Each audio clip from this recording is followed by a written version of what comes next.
Hello. What's up this afternoon, everyone? Monday streams are back. Good Monday to you all. Good to see ya. Good to see ya. Good to see ya. What is up, Beeve and Parika and Stuff and Tomic and oh man, my hair's like all falling down today. Hey, what's up, Edo Flutter and Little Cheeky?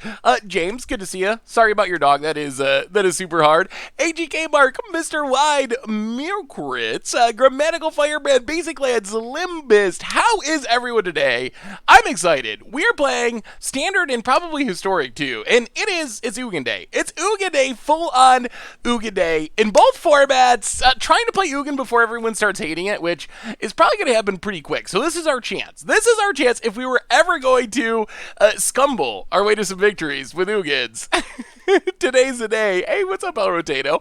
Hopefully everyone had a wonderful weekend. Hopefully everyone saw on the YouTube channel the Goblin deck. Oh boy, Goblins are busted. Goblins are so good in Modern now. We're gonna have to play it again. I'm down to play more Goblins in the future because that deck is just so sweet with Snoop. Yeah, we easily cruise to a 5-0, so we might have to do it again. I mean, it's really weird. Normally, I try to avoid posting duplicate matchups. Sneaky Jeeky is a great name for the combo. Normally, I try to avoid posting duplicate matchups because I don't think it's entertaining. On the other hand, we went 5-0, so that was kind of like the story of the video, and beating Dredge multiple times is pretty spectacular, so. So how was everyone's weekend? Hopefully everyone's good. Today, as I said, Blugin and Standard, Historic Tron, gonna have some fun, see how good Ugin actually is in these janky shells. Thank you for the cheer, the Soro King. How are you today? Hey, what's up, Blue Cedar? So anyway, let's do our reminders, talk about our deck, start playing some Magic. Alex Mateo for the 13th month. Welcome to the Fishbowl. Thank you so much for your subscription. Big soup cheer for you. The Goblin deck is busted. It is. It really is. It's so good. So reminders, replay YouTube. That's where you'd find all the old streams, including this one in the future. Normal YouTube. Tons of content coming out of there. As I mentioned, Bunch of Brew, Goblin action from last night. Tonight, we're going to Modern for Budget Magic for a deck that I think people are going to like. Wednesday, we are against the Oddsing in Standard playing, well, you probably can figure out what M21 cards we're playing first, but that's going to be fun too. So, tons of stuff on the YouTube, more top 10 videos. A reminder that our sponsor tonight is Card Kingdom, and if you need some magical cards, maybe you need some Core Set 2021 cards, you'd pre-order them now and get everything else you need over at cardkingdom.com. Even get a free Scoop Soldier sticker. Just let them know you want one in your order notes, and they will hook you up. So thank you to Card Kingdom for supporting the show. Good Lord, so many gift subs coming in from from Letrug, heading about to Tap Walrus, Bonzi, Group Hug, Goblin Master, and Thought Sleaze, welcome to the Fishbowl. Thank you so much for your subscription. Big soup cheer for you. Thank you.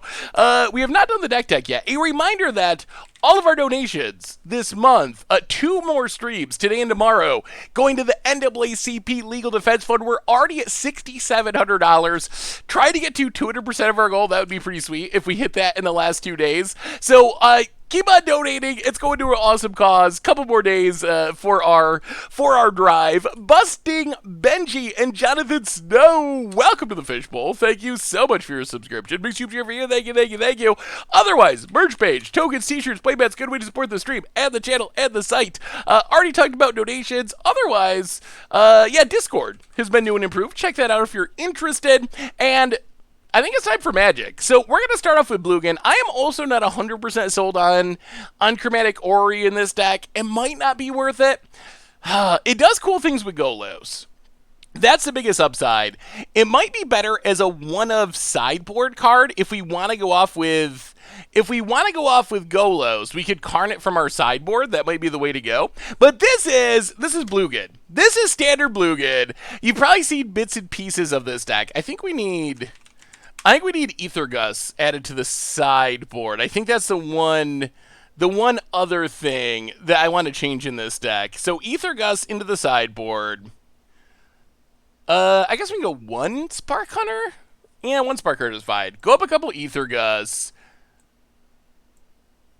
And, alright, so The idea of this deck, you've probably seen bits and pieces. We're an Ugin deck. We're basically Ugin Tribal. We got Ugin the Ineffable and Ugin the Spirit Dragon. We have all this weird artifact rep. Renowned Smith taps for 2 mana for artifacts. Palladium here taps for 2 mana. Solemn gets a land. So we're trying to warp speed. Also, Golos gets a land. We're trying to warp speed into Ugin the Ineffable, which ramps us more into Ugin the Spirit Dragon, which should win us the game. We also got Sublime Epiphany, which is sweet. We got Karn the Great Creator to snag artifacts out of our sideboard, like Mystical Forge and lock pieces. So basically, mono blue artifact ramp.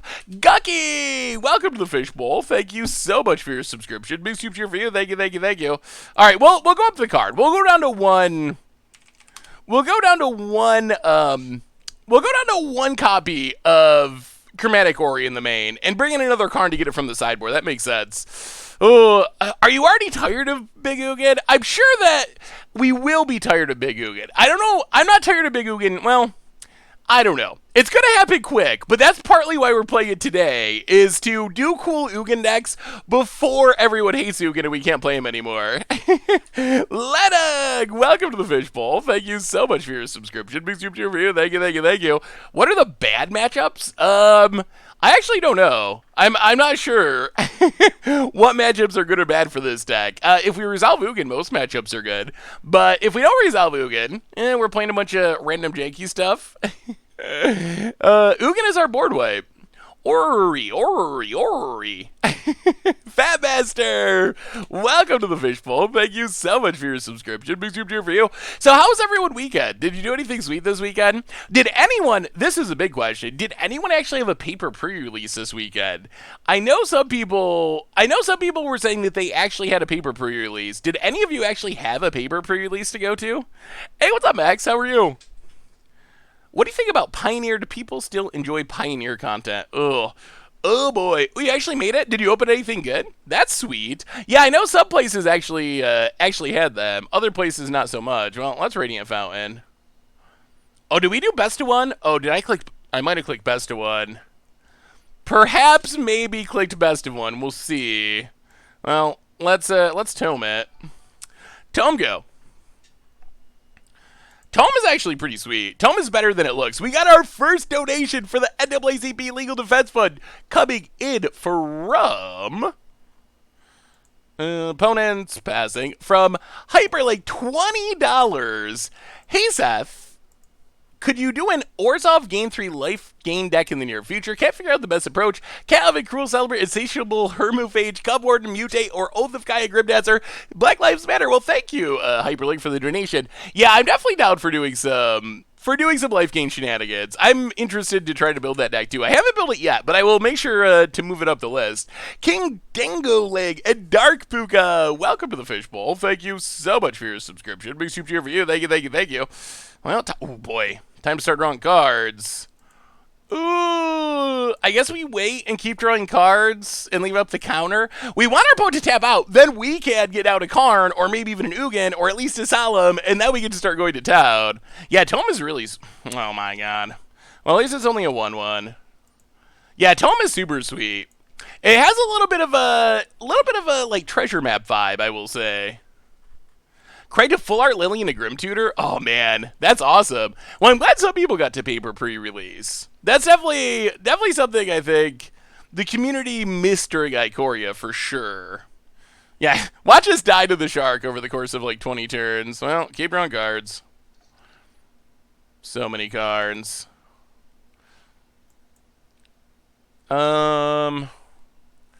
How long until, well, let's just pass. How long until we can leave up a counter and do something? That's what I'm wondering.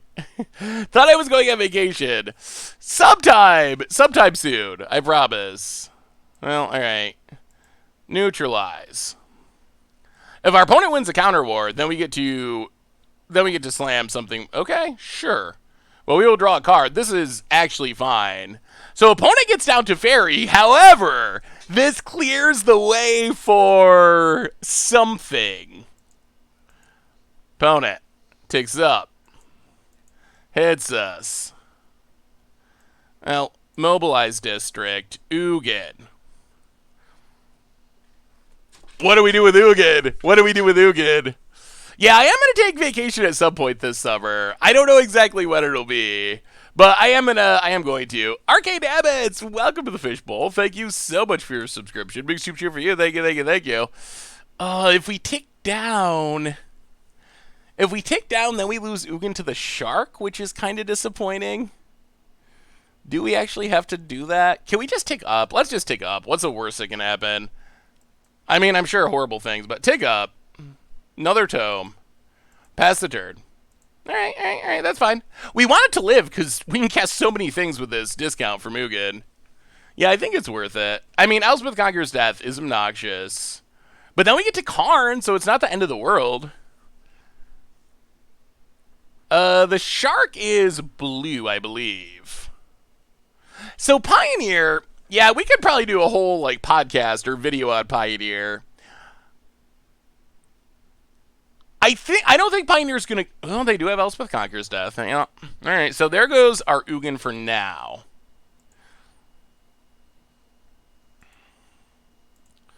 Opponent. Wow. Okay, gonna bounce. Sure.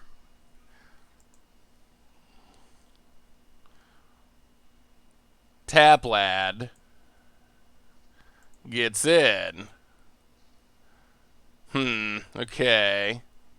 Ooh, Sublime Epiphany, eh? You probably gotta wait on that. I think we...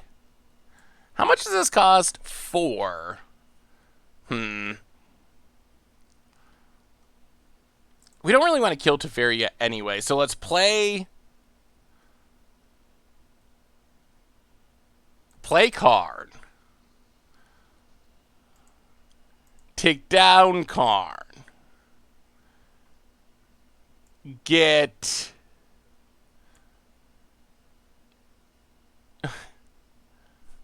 Spark Hunter Masticore.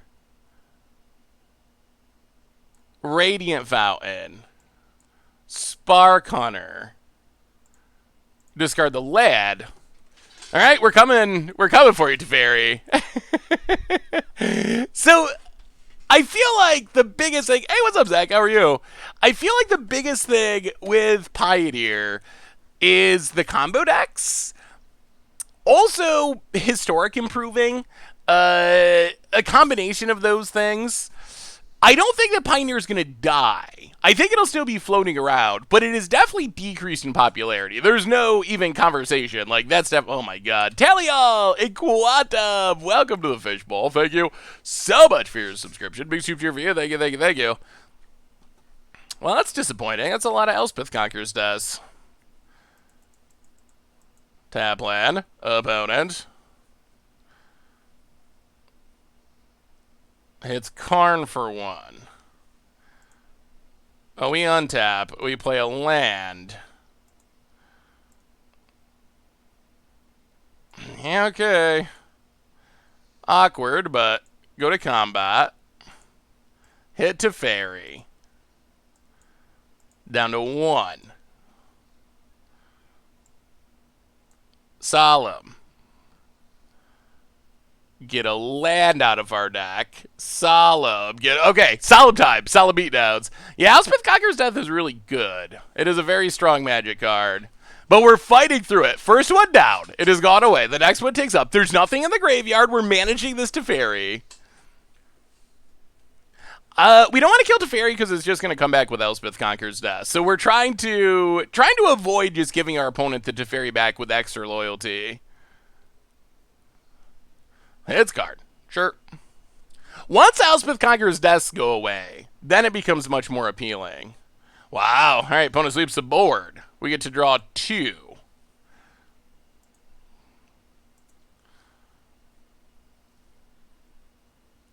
Narset. Opponent gets more Teferis.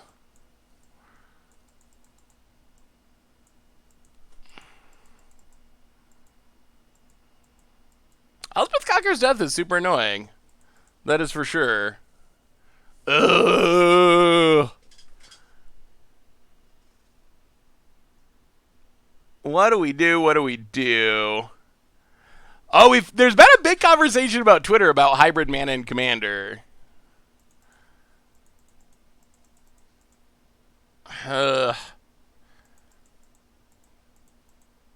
Let them activate Narset again. I'll play another Solemn. Get a land out of our deck. Tome. Take up card. Radiant Fountain. Pass the turn. Elspeth Conqueror's Death goes away for now again. Takes down. Ugh. I don't know about these static ability planeswalkers. Yeah, that's true. We can get our Masticore back from exile. Might be worth considering. Although, oh my god, so many Teferis. At least we got nothing good to bounce. I would rather draw a card with Mastermind's Tome than play a Weaponsmith, I think. Alright, Teferi number 40. Bounces our Solemn. Draws a card. Opponent passing. Well, we will draw a card with Tome. Spice Cafe! Welcome to the Fishbowl. Thank you so much for your subscription. Big super cheer for you. Thank you, thank you, thank you. Well, there's Big Daddy Ugin.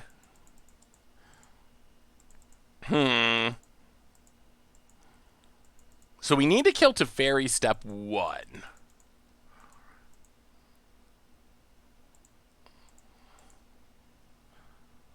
So I think we 1, 2, 3... Mobilize District.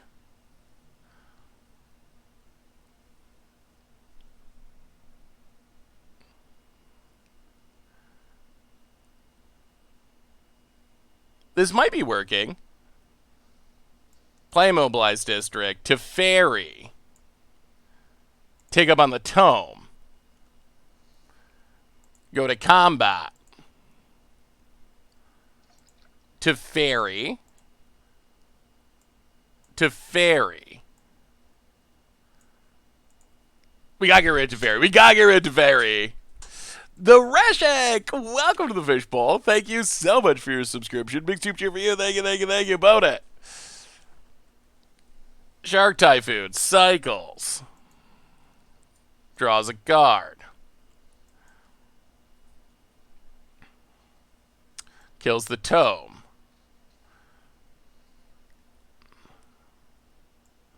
Well, in that case... tapped him out! Tapped him out! Ugin? Narset? Ugin's here. Read out Weaponsmith, because he might as well. Pass the turn. Blugin, Blugin, Blugin. That went well. That went pretty well. Oh, man. If 3 Fairy could bounce a Planeswalker, that would be brutal. We've already got through 2 Elspeth Conqueror's deaths. And we have this Sublime Epiphany for the future. Another Teferi. Yeah. Oh, man. If they have another Elspeth Conqueror's death. Found it. Takes it up. Passes. I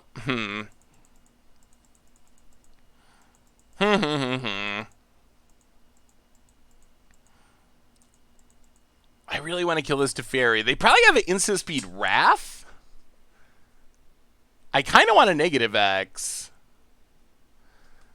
So we can take down Renown Weaponsmith.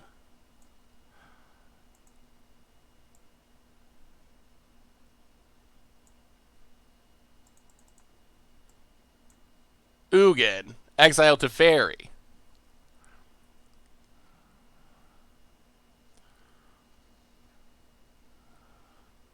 Take down card. See what haymakers we can get.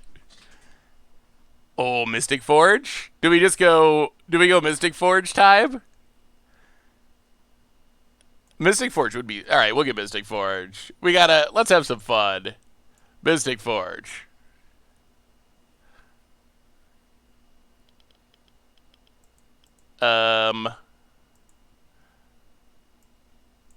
Okay. Play 1, 2, 3, 4. Solemn. Shuffle the deck. Yes. I feel like the Masticore is not that exciting. 6. 7. Ugh. Well, I feel like we want to leave up Epiphany, so let's just... Actually, let's exile the Palladium here. We don't need more mana here. So, exile. I don't know what we can hit that we'd cast. Alright, neutralize. Pass the turn. Ooh, attack with at least 1. I want to leave up Sublime Epiphany. Sublime Epiphany's sweet. Wow, that's all you got? Sure. It's a speed Shatter a Solemn. Let us draw a card. Oh, thank you, Borderlines. I appreciate the kind words. Oh, we're getting them good. Blugin apparently just too good. Baneslayer, eh? Yeah, we'll just counter that. Not Sublime Epiphany. We want to save this for bouncing if they have veto here. As a noob to the digital world of Moto, which was just I focus on, Arena or Moto? I know the play preference is the biggest factor, but I'd like not to invest in Moto, for example, if Arena would be the main focus for Wizards going forward. Okay, so let's tick up Blast Zone. So the only real question, hey, what's up, Eddie? How are you? Good to have you back. The only real question is what formats you want to play. Almost all of the new stuff Wizards does is geared towards Arena. So if you want to play Standard and stuff like Historic, 100% go with Arena, I think, would be my my advice. On the other hand, if you're interested in like Commander, Modern, Pioneer, Legacy, Vintage, etc., Pauper, then you have to go to Arena or go to Magic Online because Arena doesn't offer those formats. So I think that's a determining factor. If you're mostly just going to play Standard, I would recommend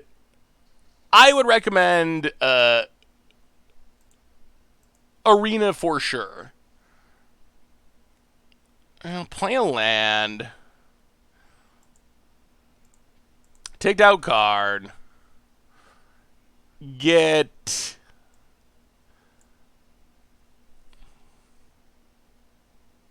Nine, 10, 11, 12, 13, 14. Man, we have really ramped, haven't we?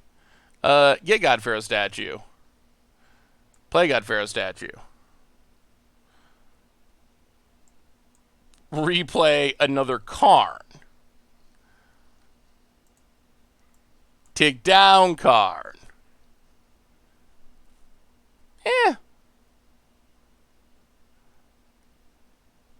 I don't even know what we get here. Let's take Meteor Golem. Pass the turn. I mean, we're in great shape. We're just Bluginning them off. Opponent drain down to 12.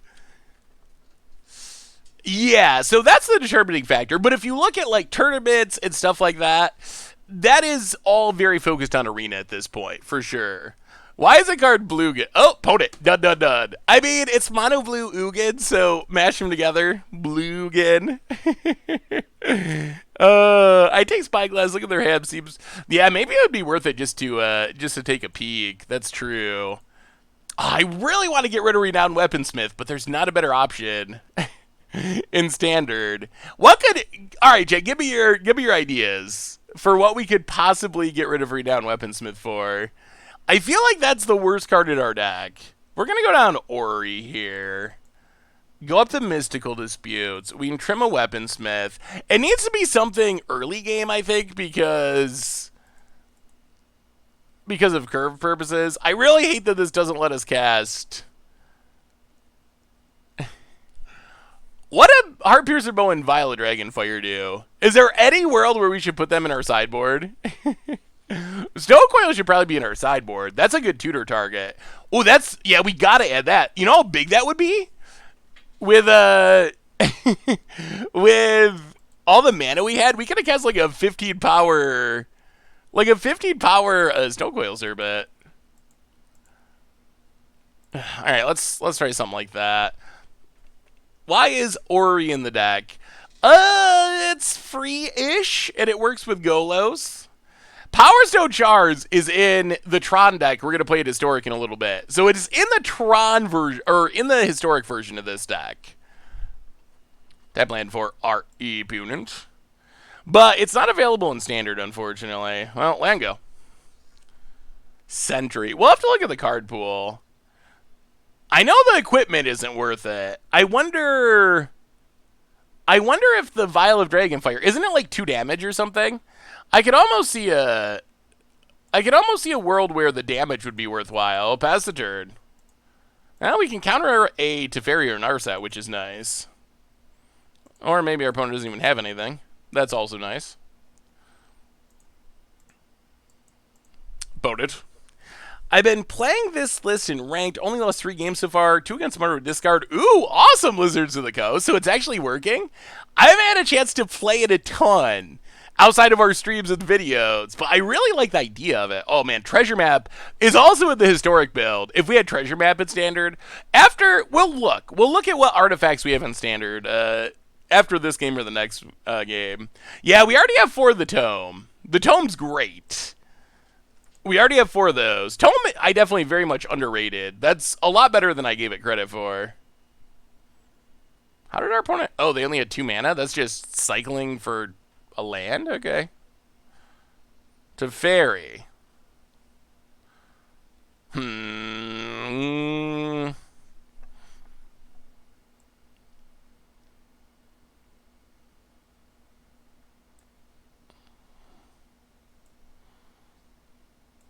Yeah, I guess we just go full on counter price. I kind of want to be able to leave... Ooh, that's not bad. I kind of want to be able to leave up the Dispute. Like this turn, we can play the Amir, still leave up Dispute, when we can't leave up the Naturalize. I actually really like Frantic Inventory in certain shells. Alright, so we're back to this, which is eventually going to get back to Fairy and make us want to puke. Well, we will Blast Zone. I don't know why Arena wants to leave up Blast Zone. Alright, Solid Simulacrum. Get a Eyelid past the turn. Would you try Standard Reg with Silver Moat, Narcomoeba, Creeping Chill? Wow, all the fairies. Yeah. Digs up. Plays a land. Here's Southern Land by Taylor Ray Holbrook and Ryan Upchurch. Well, go to combat. Attack to fairy. Alexa, stop! Alexa, stop!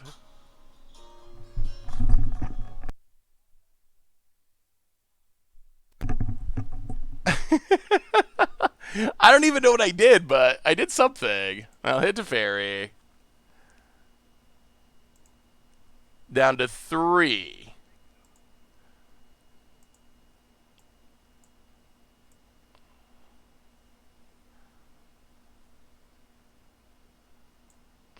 Radiant Fountain. Gain some life. Solemn. Solemn has been very impressive. I just downloaded Arena for Mac. So far, I have an 83% win rate with Boros Cycling. Have I got lucky so far, or is Boros Cycling just misunderstood, misrepresented? I mean, how many games have you played? Twitch, Odyssey, and also like, what rank are you at? That would be the other question. I think Boros Cycling. I think it is a legit deck that might be underrated. All right. But 83%, there's no deck in the history of Standard that has been able to have an 83% win percentage. So I don't think that it is as good as that record maybe suggests, but I do think it is a good deck. I wonder, hey, yo, Settermore, how are you? Can you please make up the budget for one of your Budget Magic episodes and make it rotation proof? Ooh, I can try to do that. Usually, when it gets closer, a little closer to rotation, I usually... Wow, so many Teferis. I usually try to... wow, they're just going to town with Teferis. I usually try to do a rotation-proof episode as we get closer to rotation. Let's cycle this. Untap.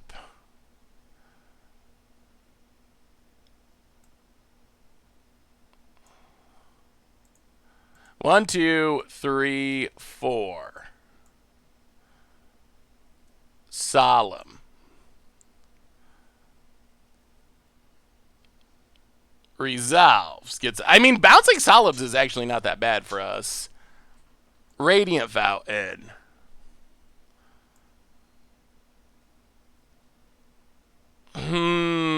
What do we do? What do we do?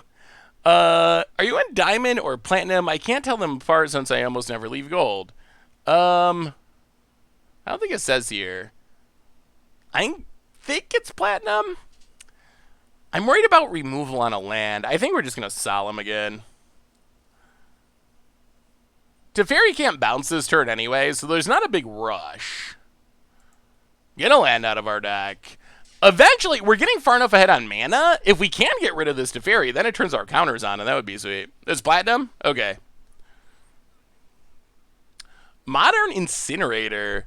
And so the modern top 10 list is coming out tomorrow, and Incinerator is very high on my list. Boy, so many counters. All right, Agonizing Remorse, sure.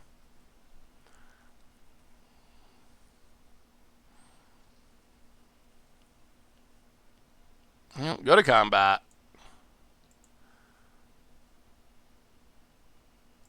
Tag to Fairy. Opponent lets it go. Oh, down. All right, now our counters are kind of back on. Play the lad. We have another new donation. Ooh, a big one from Heebs. So many donations this month, Heebs. Thank you so much. 3767, adding more to the pile for the NAACP Legal Defense Fund. Up to 67. 67. 67. Sure. Rune Halo's fine. Are they going to Rune Halo Solemn? Big Bird, welcome to the Fishbowl. Thank you so much for your subscription. Big soup cheer for you. Thank you, thank you, thank you. Yeah, I mean, I think Incinerator is definitely one of the most powerful modern cards, potentially, from the entire set. Yeah, that is not the most exciting Ruined Halo. I don't even know if I care about blowing it up, honestly. We can just try to... I mean, beating down with Solemn is not our main game plan. Maybe we just let that go. We can take out Blast Zone to 3 for future Planeswalkers.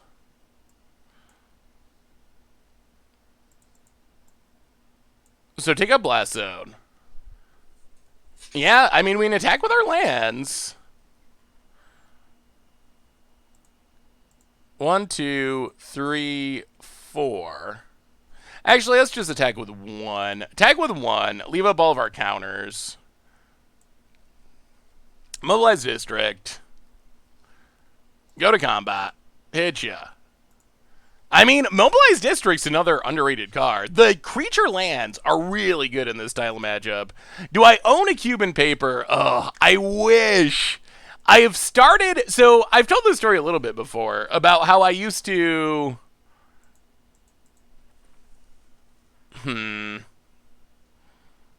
Alright, sure. How I used to... Crucible of Worlds... Oh, that's not in Standard anymore, is it? Yeah, that's not going to happen. We will neutralize. Actually, do we care? We can kill it with Mobilize District.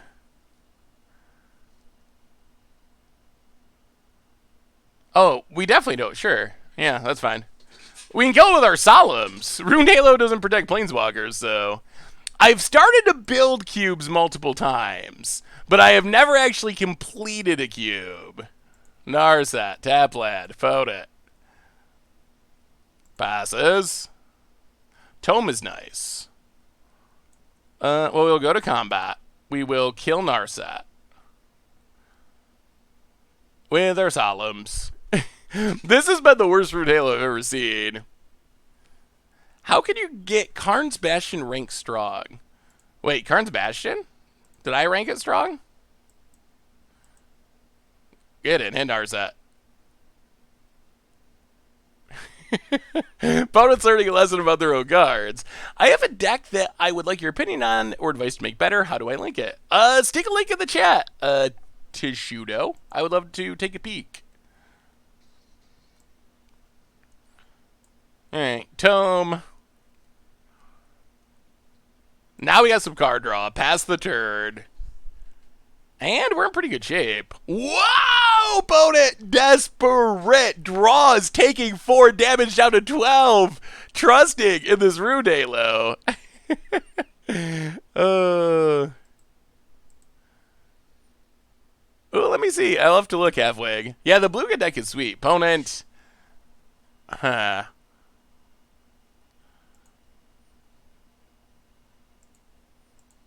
1, 2, 3. You know what? Whatever. Sure.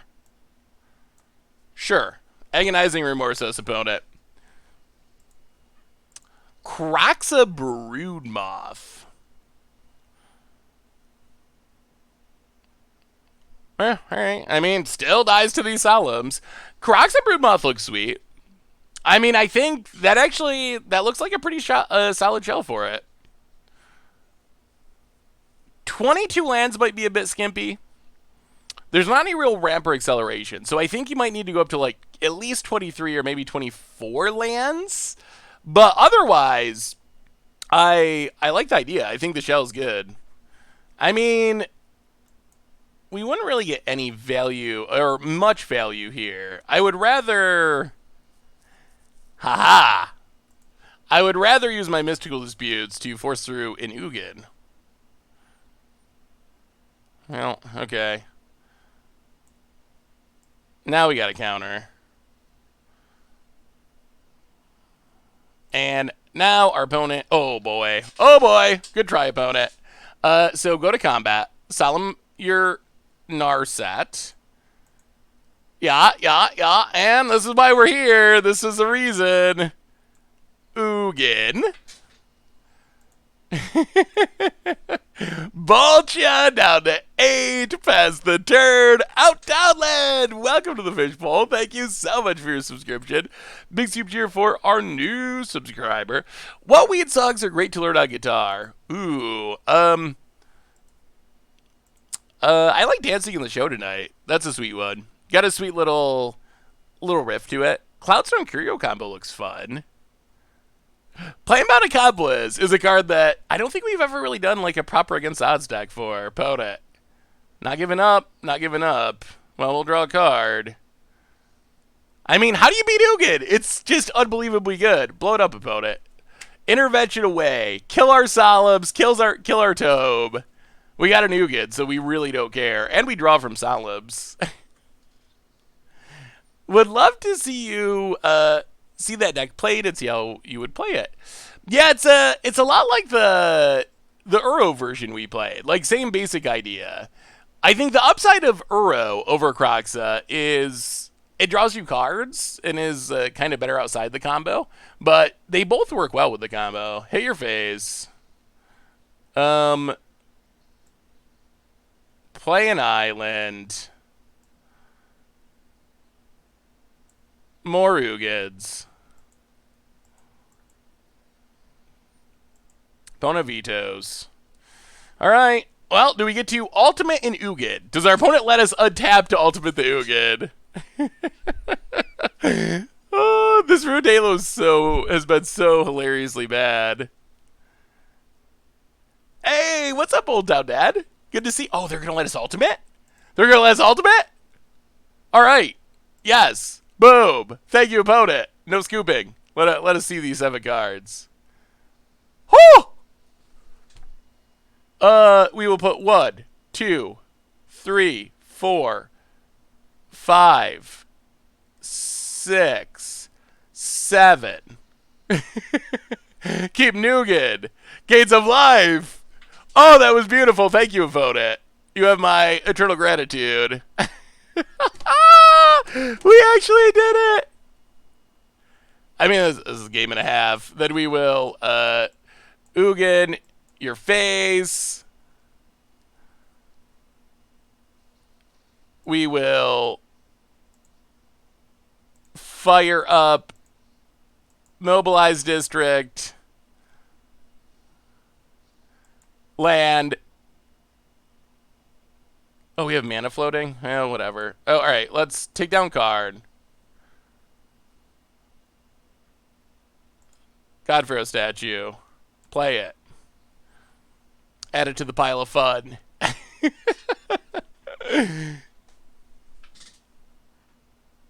Oh, that was a turd! That was a turd. An opponent! Done, done, done! And that is what Blugin's trying to do. My secret lair stargazing finally arrived 4.5 months after ordering.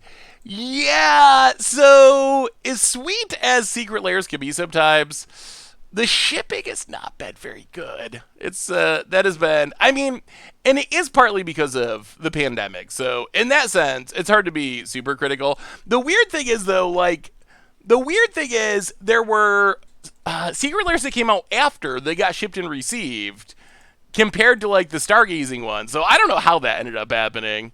Yeah, Ugin is absolutely busted. It's so busted.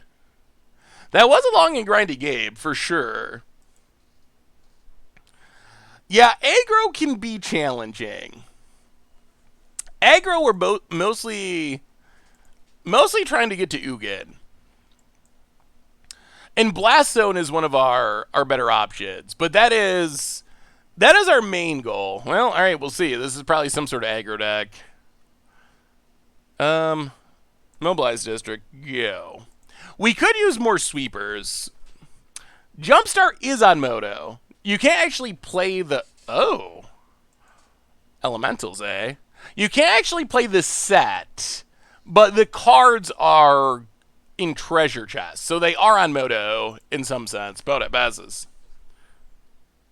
Why are you ranked instead of some type of league? I think that playing the ladder is, in my experience, has been better than the leagues on Arena. Arena leagues are pretty bad. If they were more like Magic Online leagues where they mattered, I would be more interested in playing them, but... Huh. What do we do with Karn? Let's just Blast Zone and pass and tick up. We have these counters, and I don't really want to, like, give up our counters for nothing. But I don't know. What do you play on Arena? Hey, what's up, Psycho Magi? How are you? Like, what do y'all play? I thought that just everyone played...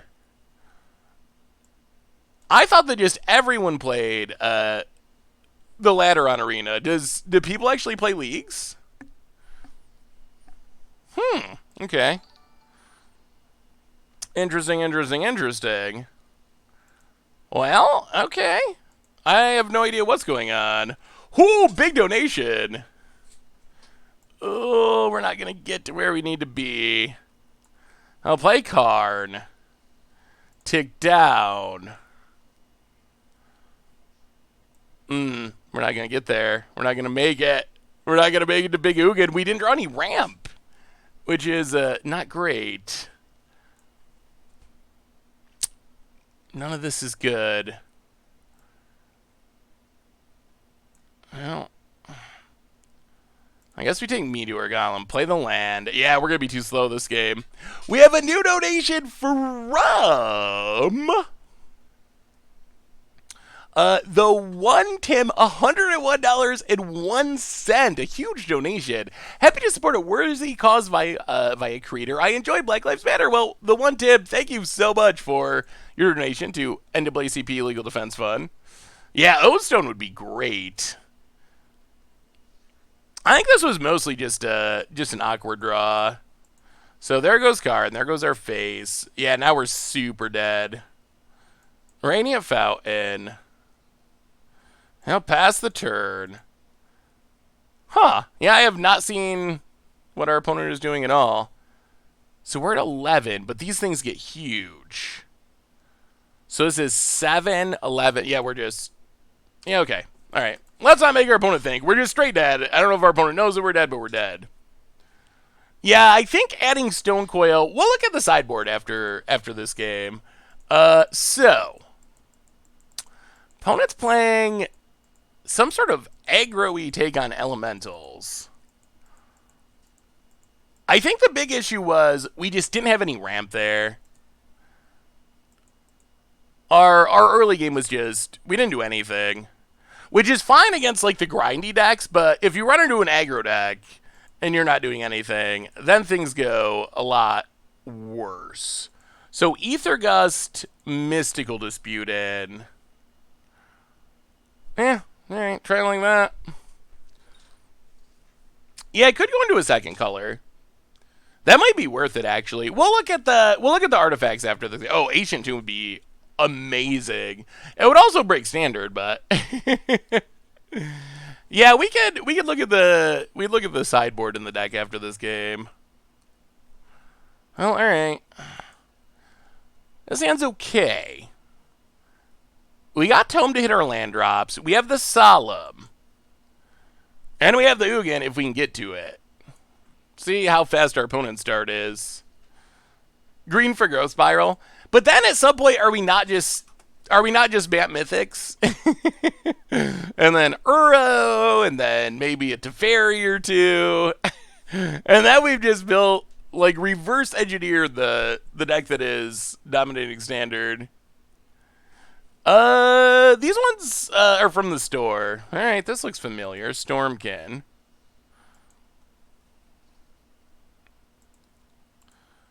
Opponent hits us. Yeah, let's leave it.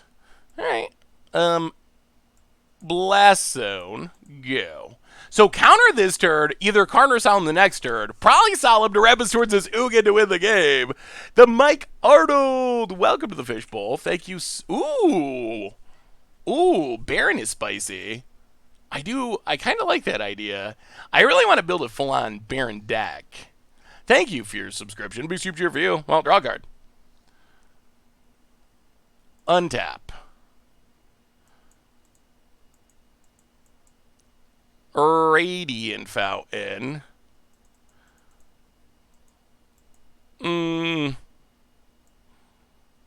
Yeah, what's Solemn?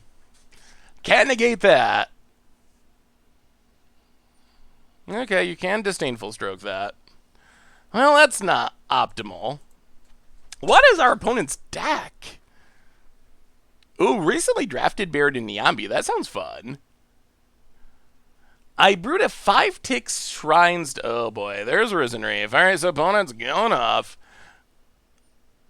That is a pretty disastrous outcome. 5-tick Shrines. Yeah, let me see Ultraviolet. Yeah, the free loan program's super sweet. Opponent gets in, hits us. Now they're going to draw infinite cards, though. Well, let's scry. Definitely do not want Renowned Weaponsmith, which I hate. And Wish was not part of the deck. Well, alright. Try this again, unfortunately. It's going to resolve this time, but now our opponent's going off. They have the Risen Reef, so they're going to draw cards like crazy. 1, 2, 3, 4, 5, 6. We're still a ways away from the Ugin. Still need another land. Yeah, deck looks super fun. I think Sisei's like the perfect commander for a Shrines deck. Jaguar! Welcome to the Fishbowl. Thank you so much for your subscription. Big super cheer for you. Thank you, thank you, thank you. Do I prefer Tome or Treasure Map? I would prefer Treasure Map, but Treasure Map is not legal in Standard, so we have to get by with Tome because it's legal. And in the Pioneer deck, or in the Historic deck, we have Treasure Map over Tome. Tap land, and opponent goes combat. Gets in. Heads us to 13. Well, let's scry.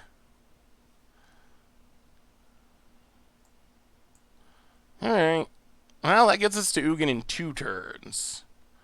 If it resolves. Play a land.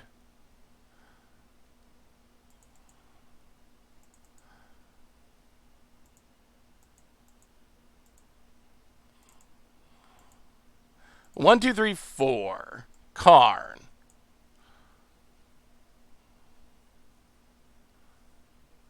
We would like to get the counters out of our opponent's hand. And this still lets us take up Blast Zone. Wow, opponent doesn't even care. Interesting.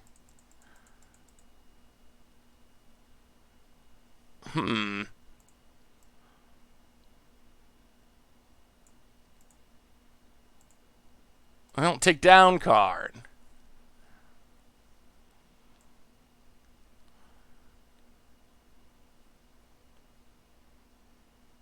I don't know what to take. We need better aggro options to tutor for from our sideboard. I got a full art Grim Tutor, Solemn, and Scav to use in my box. Ooh, that's an insane box average, Fox.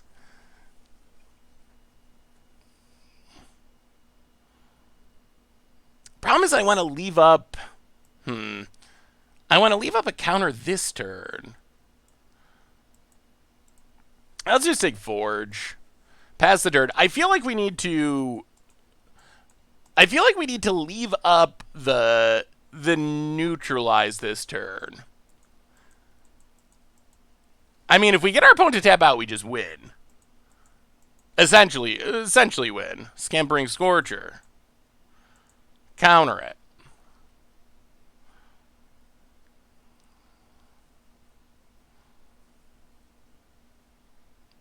Well, what do you say, opponent? Are you going to draw those Riz Reef cards and let us Ugin you to death? Oh, this is a big turn. What do they decide? I saw the Snoop deck and had a question. How was the Mog Fanatic working in the deck? We didn't use it much. I think it's fine. It's just a one of. All right, there's the dispute. Well, all right. Opponent gets to draw a bunch of cards. They get to get in for a bunch of damage.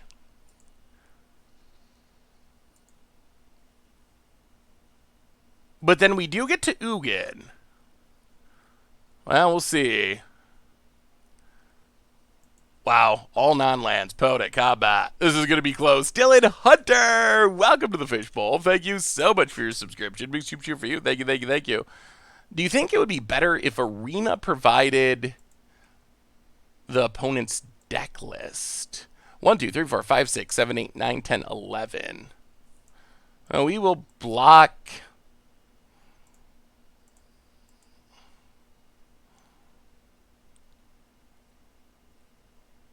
1, 2, 3, 4, 5, 6, 7, 8, 9, 10, 11. All right, we'll block.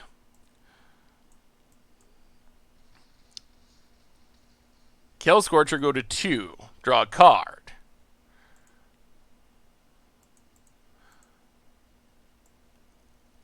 Scry. Gain 4. Yeah, I don't know if I'd like open deck lists on Arena, honestly. Well, land.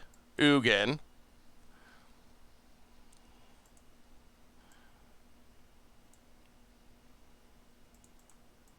-3.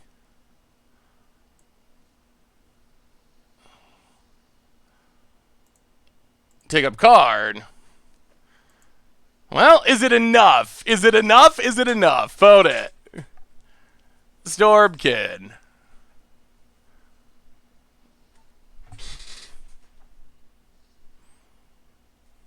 That's unfortunate.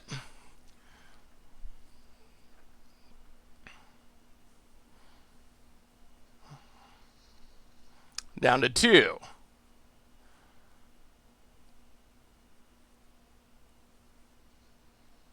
Tap land.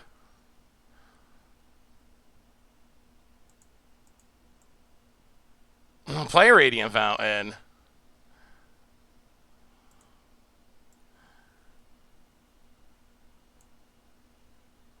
-2 Ugin. Sweep the board again. Ooh, take down card. Yeah, we need better aggro stuff. That's what we're missing. We need more better aggro stuff. 5, 6, 7, 8, 9. That's what we got to look for after this game. What aggro stuff can we put in our sideboard that would be helpful in situations like this? We have 9 mana.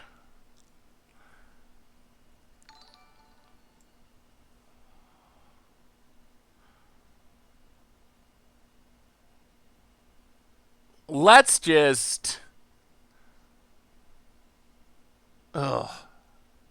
Soul Guide Lantern. Play it.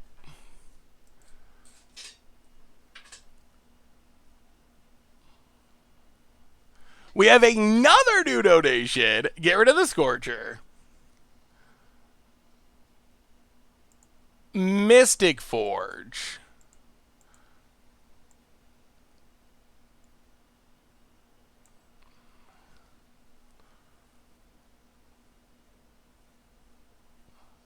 Alright, there's the counter. Well, Tome. Pass the turn. Punchy Bear coming in at $35.52 donation says nice. As we get up to $69.0420. Thank you so much, Punchy Bear. Definitely appreciate the very nice donation. Opponent, Risen Reef, and Omnath.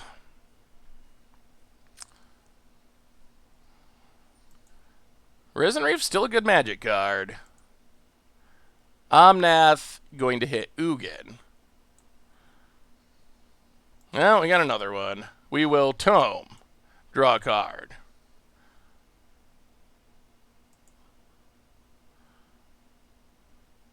Untap. 5, 6, 7, 8, 9. Ugh. Well, we will Ugin.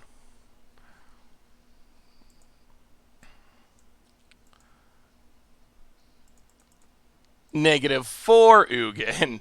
Sweep the board for the third time. Card. Turn on the Soul Guide Lantern. No attacks past the turn. Can we stabilize? This has been insane. Everton for the 7th month. Seth never pronounces my name correctly after the first 6 times ago he actually did. Eventine? Event time. Welcome to the Fishbowl. Thank you so much for your subscription. Big super cheer for you. Thank you. Alright, Scourge Spitter. Sure.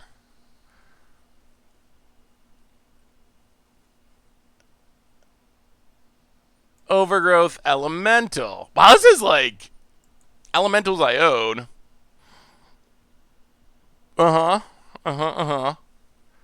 Opponent passes. Well, we will scry. I guess Solemn's fine. We'll keep Solemn. Draw Solemn. Untap. Ugin.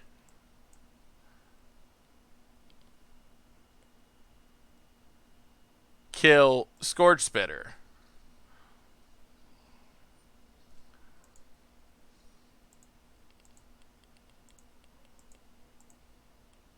Solemn.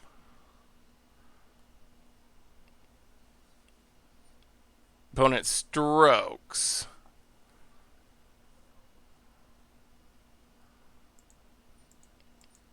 We will neutralize.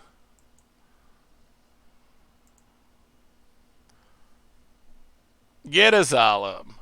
Get a lad. Turn on Soul Guide Lantern. Tome. Alright. What do you got, opponent? Wow, we are hanging on by a thread. Opponent. Combat. Attacks. Well, we will block with Solemn. Scry. We're going to gain some life with this Tome, which is not... Ooh. Alright, Golos is kept. Golos is kept for sure. We want Golos.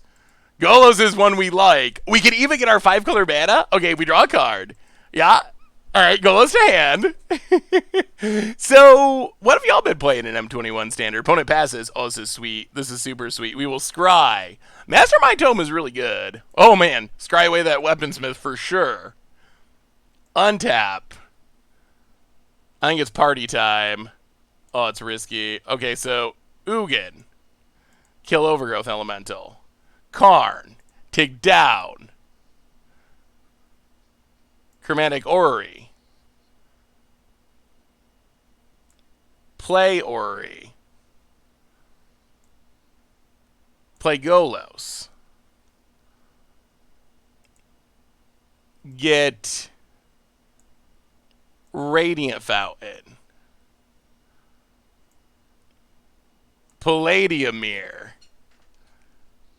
And let's cash this in right now. Go up to 10. Scry again. Oh, we got there. We survived. Oh, we'll keep it. Another Ugin. Favorite standard deck is historic.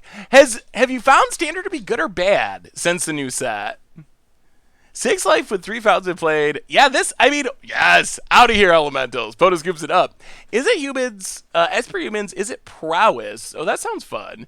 Been playing blue white flyers is my aggro deck. Golgari mid range when I want to grind. Blugin is my control deck.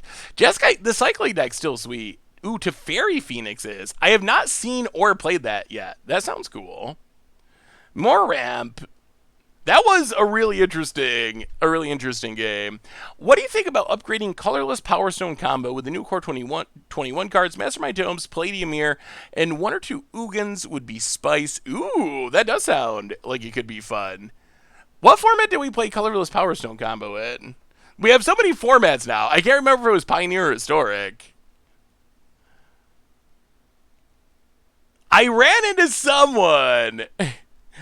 Yeah, Twitter at me. DM me if you can, because stuff tends to get lost, especially today. Today's a busy Twitter day. There's lots of conversations about. I guess we need more disputes. Yeah, I think we got to go down Sublime Epiphany in this matchup.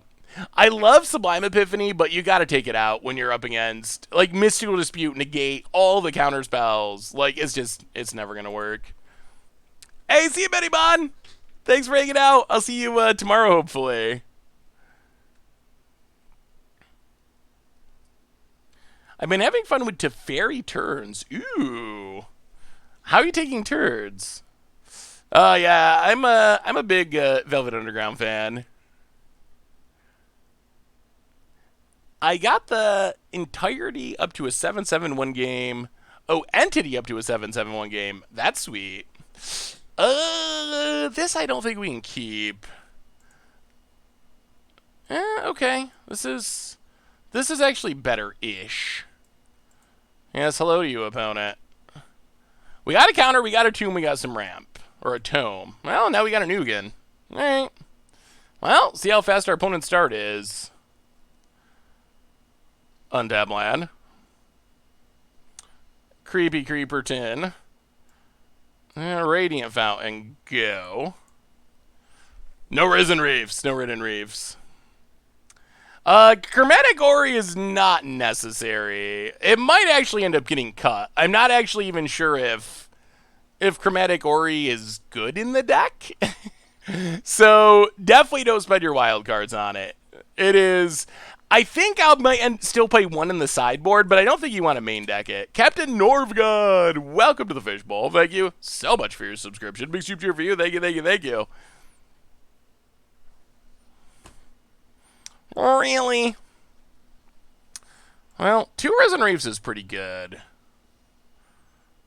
Well, I guess we'll keep Radiant Fountain. Opponent. Plays a land, gets and hits us. Well, Radiant Fountain Solemn.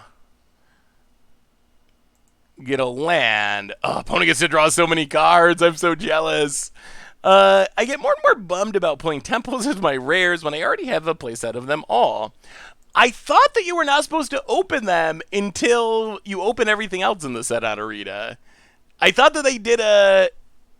Oh, jeez. Yeah, this is not going how we were hoping. That's a lot of flyers. I thought that they had made a, like, semi-duplicate protection. Sweet mother. Alright, well. Yeah. This isn't good. Risen Reef, pretty solid. Opponent. Drew a ton of cards. Goes attacking. Or not. Hits us down to 16. I'll play Blast Zone. Palladium Mirror. Pass the turn, but our opponent's drawn so many cards with this Risen Reef. Huh. Did you already have a playset, Annex? Oh, in draft, yeah. There's not really anything you can do about it in draft, I don't think. You need to, for the integrity or whatever of limited, I think you still got to do them. I'm playing your hammer deck, went 3-2 at IMF, got wrecked, then got, wait, I played your hammer deck, went 3 into a F&M. I got wrecked with the hammer getting removed and tons of removal. Ew. Yeah, I haven't played it super recently. Maybe it's in a worse spot than it was. So opponent goes with a big attack.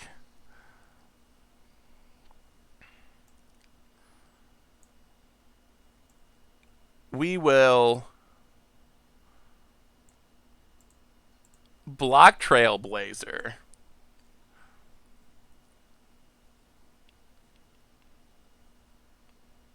Opponent pumps it. Well, we will scry. Tome to the bottom. Drop to 7. Draw a card.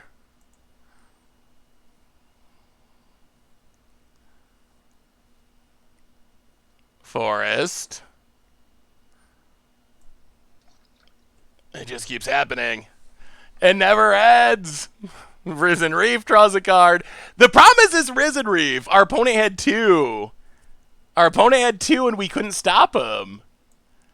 We had the first one, but that second Risen Reef in hand is probably going to be the game. Chemistrid, and also Annabelle Wilsted. Welcome to the Fishbowl. Thank you so much for your subscription. Big super cheer for you. Thank you. Huh, that's interesting. Well, maybe we're just sacking all of our lands here. 1, 2, 3, 1, 2, 3. 1, 2, 3, 1, 2. Yeah, alright. That puts us very far away from... Alright, pass the turd. We have another new donation from...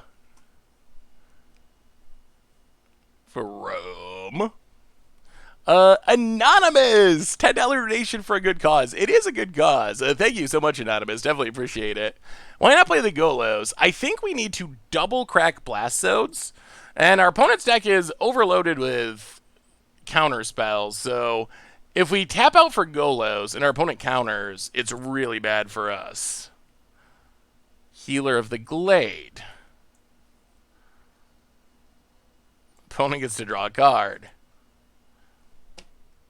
Oh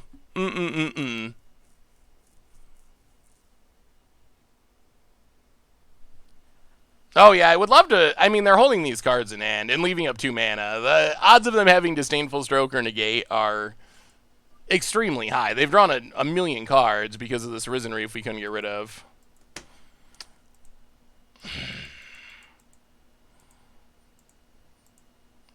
Why, we're still going to end up losing this, aren't we? So we can crack Blast Zone. Kill the 2s.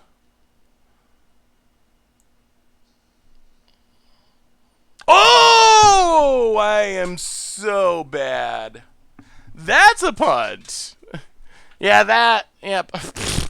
Opponent says nice. Yeah, that was definitely a punt.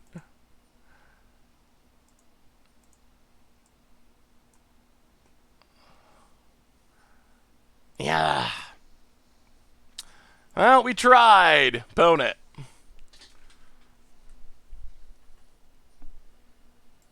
Risen Reef draws card number 70.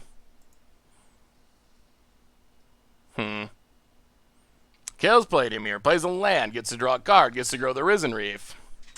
Well, the good news is I don't think there was any way we were going to win from here anyway. Golos gets countered. Doesn't even really matter if it does. All right. Yeah, there's no way we were going to be able to win from there anyway. So it is a punt, but it's a punt that didn't actually matter.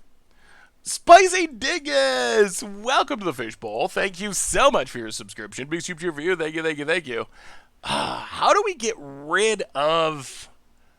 So it would be nice if there was some sort of aggro target that we could get from our sideboard. That was really frustrating, mostly because our opponent played 1 card and we couldn't deal with it, and that is the only reason they were in that game at all. The second Risen Reef. Hey, what's up, Sir Guapsla? How are you?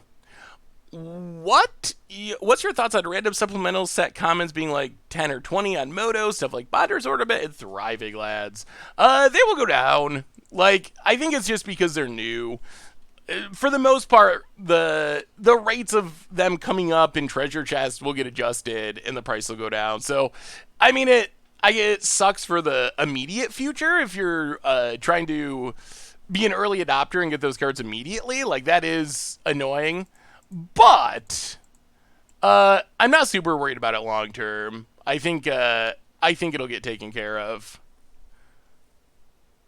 Yeah, Stone Coil seems like a good sideboard possibility. I don't know about going into another color. If we go into another color, then we're gonna have to get rid of all of our sweet utility lands, and the deck will feel. I think it'll be less fun. Crystalline Giant, I don't think is very good. I will say, even discounting duplicate protection, having to look at multiple copies of all these random commons makes deck building on Arena like 10 times worse. They need to, even if they refuse to do duplicate protection, the idea of turning additional printings into card styles. So if you have 8 short swords that you need 0 of anyway, but you got to keep them because it's Arena, it should just have one pop up, and then you can click on it like you would a card style, and just like select what version you want to play. Like that would be a way better way of handling it. Yeah, we could go into white for Glass Casket, but then I don't know if I want to be 2 colors and having to cut all of our cool lands. So salving aggro is the main thing. Sliver Act. That looks sweet, B Wells. I definitely think the idea is definitely fun. Being able to drain people out of the game with Spiteful Sliver seems sweet, and you get the Sliver aggro wins. Bouncing is an option, although stuff goes up in value if we can tutor it with Karn, since we have 4 Karns. So artifacts are highest priority because of that. All right, let's look at this. So anything worthwhile? Hammer, no. Inquisitive Puppet, not powerful enough. Shadow Spear would be sweet if we had creatures, but we don't really have creatures. Silent Dart is so expensive. Ozolith doesn't do anything. Yeah, we already got a bunch of graveyard hate. We could play a crypt over some of our other graveyard hate, but what we mostly need is a way to something that's helpful against aggro. As we saw in that game, we didn't have very good Karn targets for an aggressive creature matchup. Vantress Gargoyle.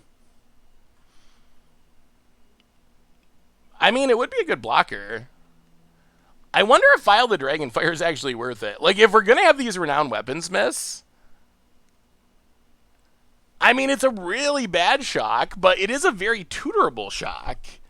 Is that just, like, totally not worth it?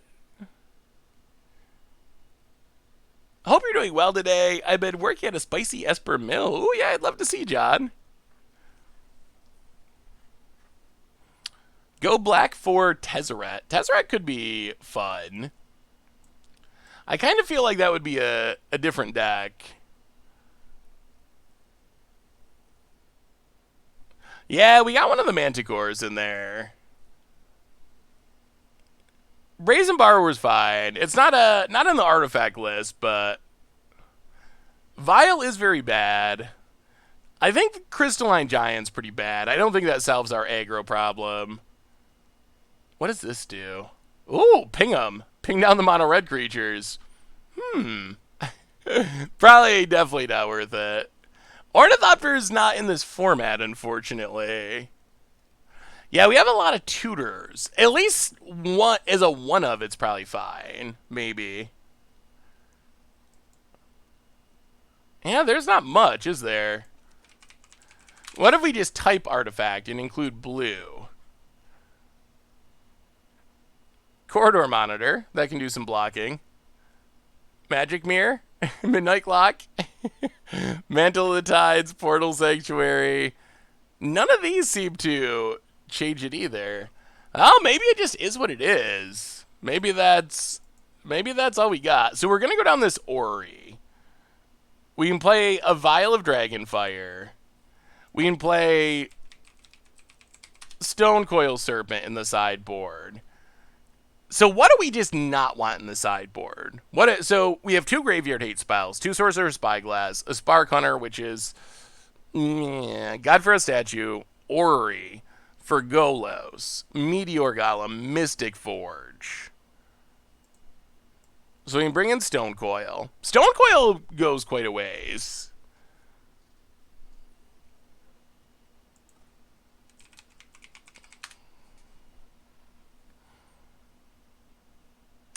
So the problem is I don't know if we're gonna have enough cards in hand consistently. That would be my concern with Vantress Gargoyle. Yeah, without Wilderness Wreck around as much, maybe Statue's not worth it.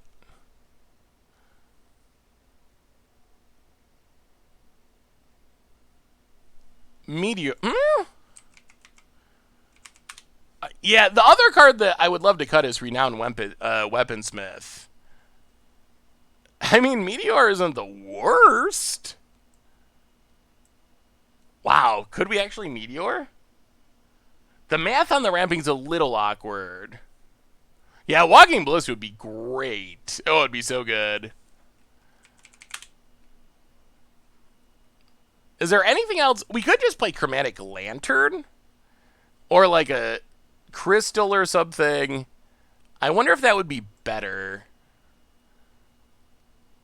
Multicolor, no. No.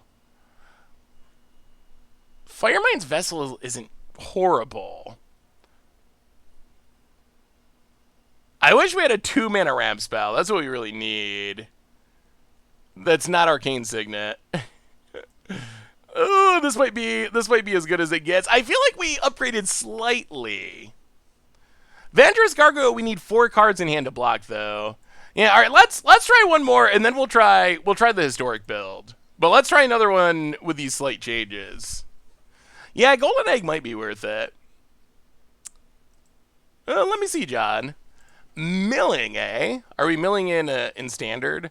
I'll say I'm really sad. Ooh. That looks sweet. I mean, the Pure Into the Abyss combo is definitely a sweet way to... Good God, that's as bad as it gets. This might be the one time when Renowned Weaponsmith I actually want it in our hand. It does get us to Golos. We'll try this. No defense. Yeah, that looks sweet. That looks sweet, John. Oh boy. All right. Opponent's aggro in. Well, we'll see. Mountain. We are on the draw, which makes it a little worse. Opponent passes? All right. Weaponsmith. Dodges a lot of removal with 3 toughness. Not going to get bone crushed. Found it. Bone crushes our face. The real Heezy. Welcome to the fishbowl. There's Bone Crusher. Thank you so much for your subscription. Big cheer for you. Thank you. Well, we will Golos. Turn 3 Golos. Read out Weaponsmith doing things. We will grab Life Gain in Radiant Fountain. And we get a blocker. Back up to 20. Pass the turn. Found it. Gazalabrith. I mean, this is kind of working. This is the best I have literally ever... This is the best I have literally ever seen Renowned Weaponsmith be. Found it. Bone crushes. They could have just pumped, but that's fine. Hits us. Robber of the Rich.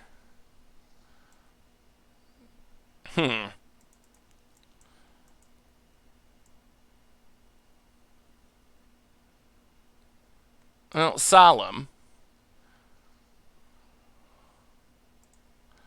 Get a land out of our deck.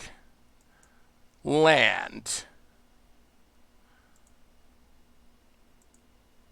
Tome. Pass the turn. Oh, we're going to take down mono red on the draw. We don't have any castles. We could play castles. We have a lot of sweet colorless lands. Bone Crusher returns. Opponent. Well, we will block. Get rid of that robber. Draw a card. It's working. It's really working. Have you thought about doing a Tron deck with the new Stuffy now, aka Brash Taunter? I've definitely thought about playing a Brash Taunter deck. 1, 2, 3, 4. Blast Zone is a good land in this matchup. We'll keep it. Play Blast Zone. Tome.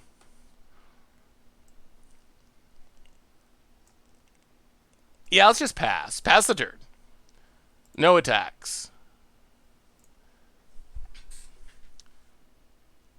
Yeah, I don't think Midnight Clock is worth it. Annex. Yeah, not a huge fan of Annex. Counter you?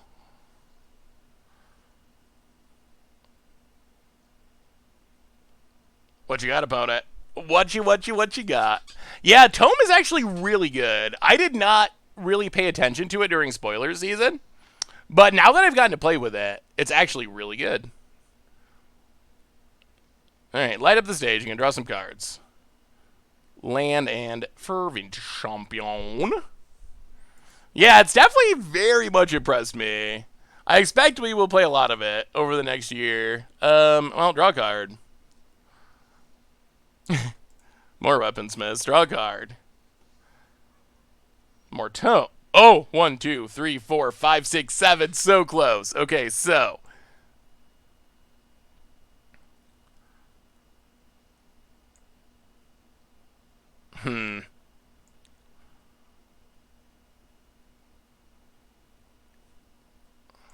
How do we do this? We could tutor up our... Yeah, but to find a land, we have to spend the mana. Well, I guess we could weaponsmith draw. I guess that's... Alright. Well, let's... Yeah, I mean, let's risk it. We do not, but we find Little Ugin. I mean, Little Ugin's good. We get to play Little Ugin. Make a blocker. Tome for free. And now we can scry for days for lads. The historic deck list is listed at the bottom there. It's similar to this, but mono-colorless. Opponent, everything at Ugin. This is over in half. I'm sorry, opponent. Life is done for mono red. Opponent pumps. Oh, this went so well. This should be a tough matchup, but it's not looking like a tough matchup at the moment. Yeah. Stuff dies. We get the neutralize. We scry. Keep Radiant Fountain. Why not? We won't even bother to take that up. Well, Radiant Fountain.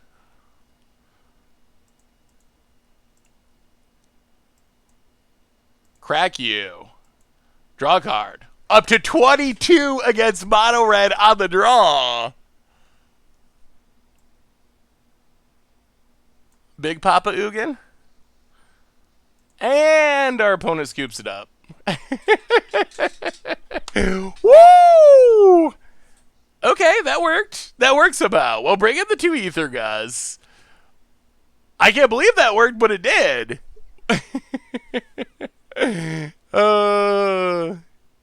Yeah, this deck's fun. It definitely is. Oh, technically we're 1-1. We lost the elemental punt matchup.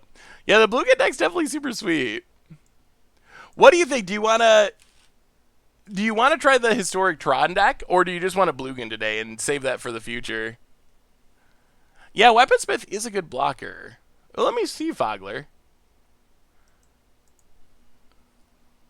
So bring in the 2 Ether Gus. We'll go down. Palladium Mirror is going to get destroyed, isn't it? Trim a Palladium Mirror. Trim a Golos. Try it like that. Wow, seems like most people want to see historic. Peering ultimatum.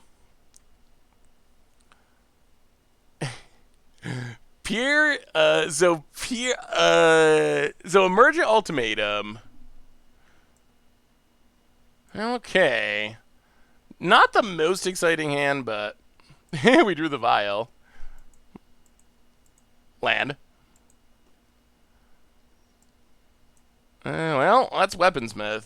Maybe this mono red matchup is just going to change my opinion on Weaponsmith. Maybe Weaponsmith's great. Opponent plays a land.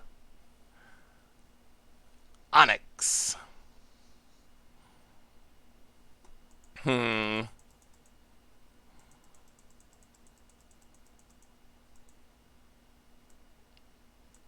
play an island. Vial of Dragonfire. Yes. Yes, that's a Vial of Dragonfire. That's a sweet idea. Yeah, we will counter that in an instant. Okay, maybe Renowned Weaponsmith is a little better than I gave it credit for. Gets it hits us. We play a land. You know, we're just gonna go for it. Card.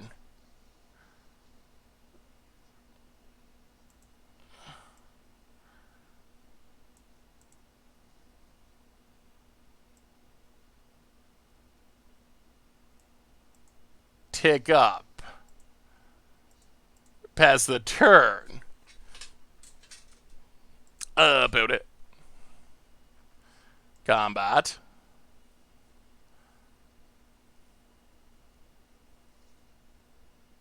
Hits Karn. Hits us. Yeah, alright, sure. Well,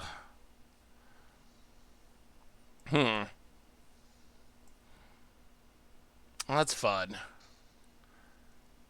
So now we're dead. Oh, Embercleave. Embercleave, Embercleave. Radiant Fountain.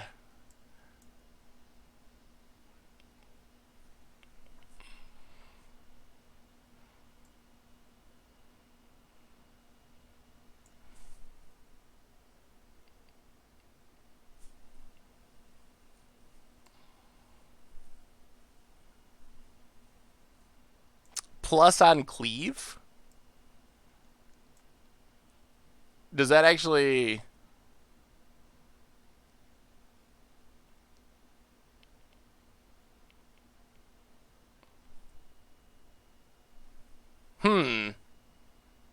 Yeah, it actually would have been a good play. You're right. Interesting.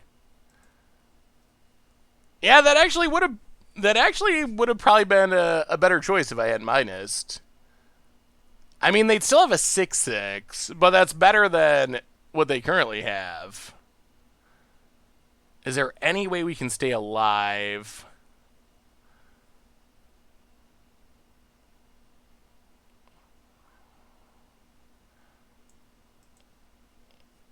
One, two.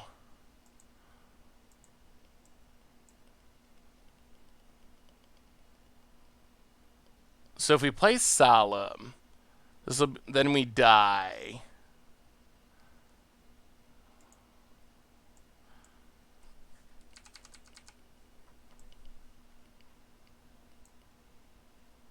Alright.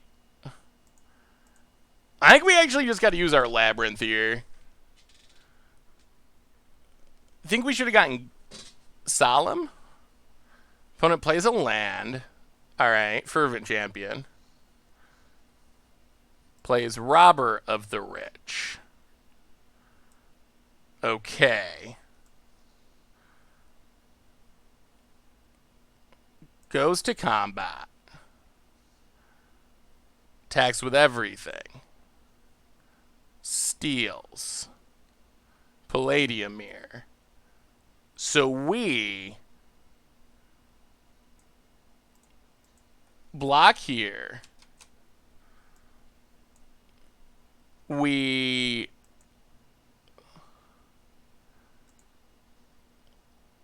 Vial away Robber.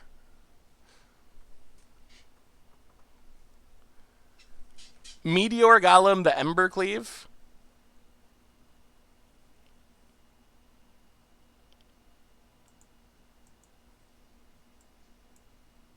And then do that. Remove Annex from combat. So stuff dies, stuff dies. We do not die.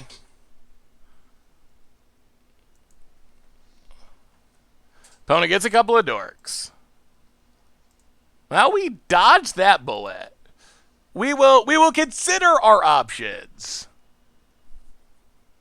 Vial was good there.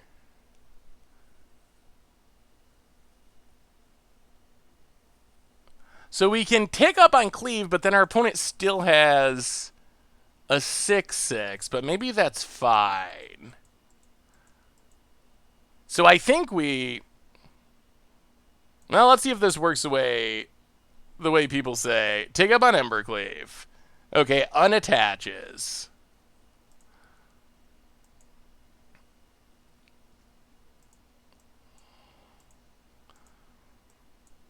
We play Solemn. Opponent has 2 cards in hand. How's Karn going to tick up on Annex? I don't think you tick up Karn on a... Alright, we'll play Solemn. Get a land out of our deck. Stone Coil. Pass the turn.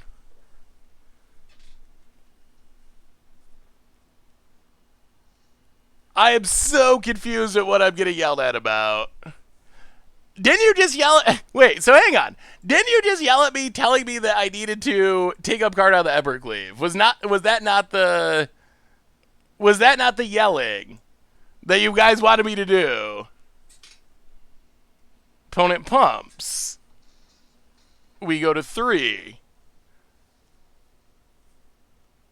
No, I mean, isn't that what you... I'm so confused. I was trying to do what you all told me to do. I thought that was... You punted by not taking up card on... by not taking up card on Embercleave. Light up this... Wow, into all lands.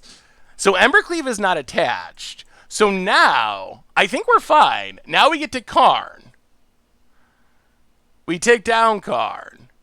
We get Sorceress Spyglass. We play Spyglass on Embercleave. Oh, apparently Auto Tapper does not like using Renowned Weaponsmith. That is good to know. We will play Solemn. Get a land out of our deck. We will play Radiant Fountain. Go up to 5. Leave up the counter. Pass the turn. I think we're good. Wait, what are we getting putted at now? I'm so confused. Oh, card static? Oh my goodness. I feel like you've told me like 10 different things in a row. Hey, what's up, Jemmy? How are you? Bode Crusher Giant. We'll counter that. I am so... This game is very much confusing me. Very much confused. Opponent goes attacking. We will block. We will block. Actually, I don't know if we want to kill Annex, honestly. Let's block and block. So the latest but is we should have gotten Spyglass because of card static. I guess that's true unless Karn dies. Karn static is... It's a nice way it's around. Ooh, more life gain's good.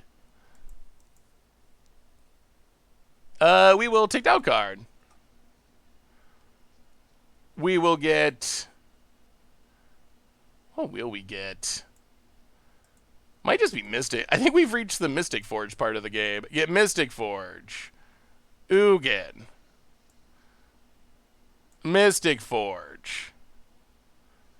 Radiant Fountain.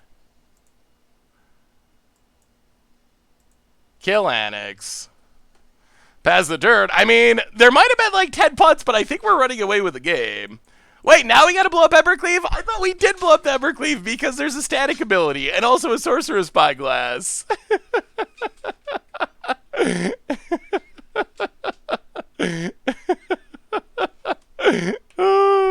We wanted you to take up card to get Meteor Golem. Renowned Weaponsmith allows you to play it kill Annex. Then you kill Annex. Evercleave cannot be...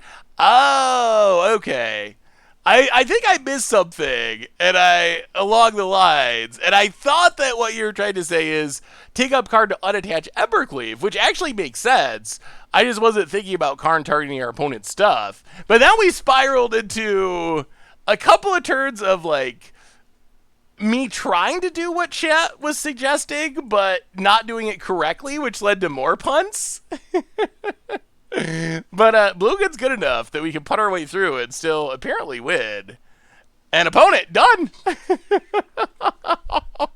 Oh, I wonder what our opponent could think if they saw our side.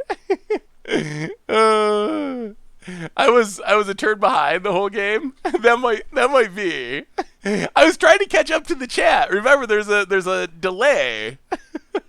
I was trying to catch up to what you were saying. We get it back to open. I really hope the opponent watches the VOD eventually. The VOD, there might be a problem with the VOD. That it might accidentally have been deleted. I don't know. OBS looks a little wonky, so I don't know, that match might never see the light of day. Remember when Twitch delays used to be like 1 minute? Yeah, it used to be way worse. I would not like streaming with that long of delay. Seth, it's so much fun watching your content. Makes my workday go by a little faster. Well, thank you, Old Town Dad. Yeah, our tech of bringing in that horrible vial was actually insane, and it allowed us to overcome our punts and win. Ooh, containment praise. All right, so chat, are we Bluginning some more, or do you want to try the historic deck? We're roughly around the halfway point of our stream. Should we switch it up, or should we save historic for like the next stream? Historic Blugin, historic, more Tron, historic Blugin, historic, Blugin, historic. Seems like a lot of historicing. All right, let's try it. So this deck, you might remember it. We played a single game with it.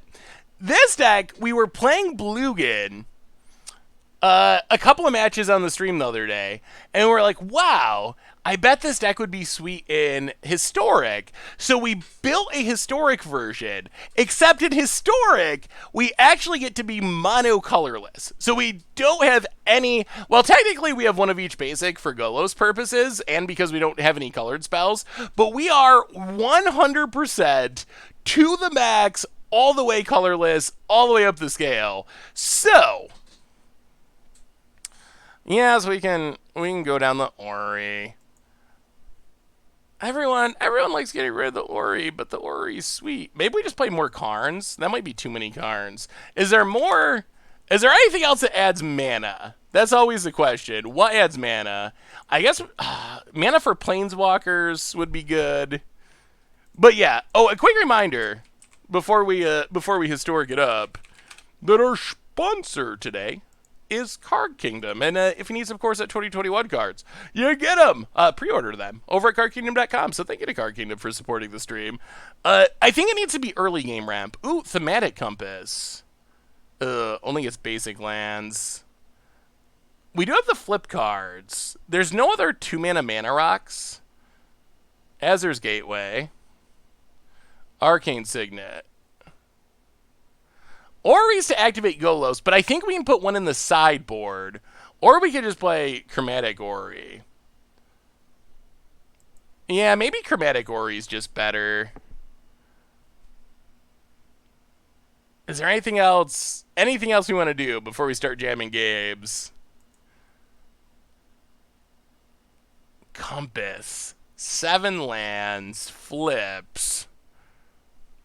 Beacon. Oh, we could play a Beacon for life gain. How much aggro is there? We might need to tune up the sideboard a little bit more, too. These Spark Hunters, I think I might be off the Spark Hunter plan. It might just be that it's not actually very good. We can bring in Ratchet Bombs for aggro. Yeah, I don't know about Lotus Field. New Karn is not good. Tutor is too weak. Yeah, we'll find out. Maybe we just... Maybe we just run it like this. Actually, let's add one more Karn, Sign of Urza. Ramp, filtering. Ramp. Karn can get Ori from our side. All right, let's try it.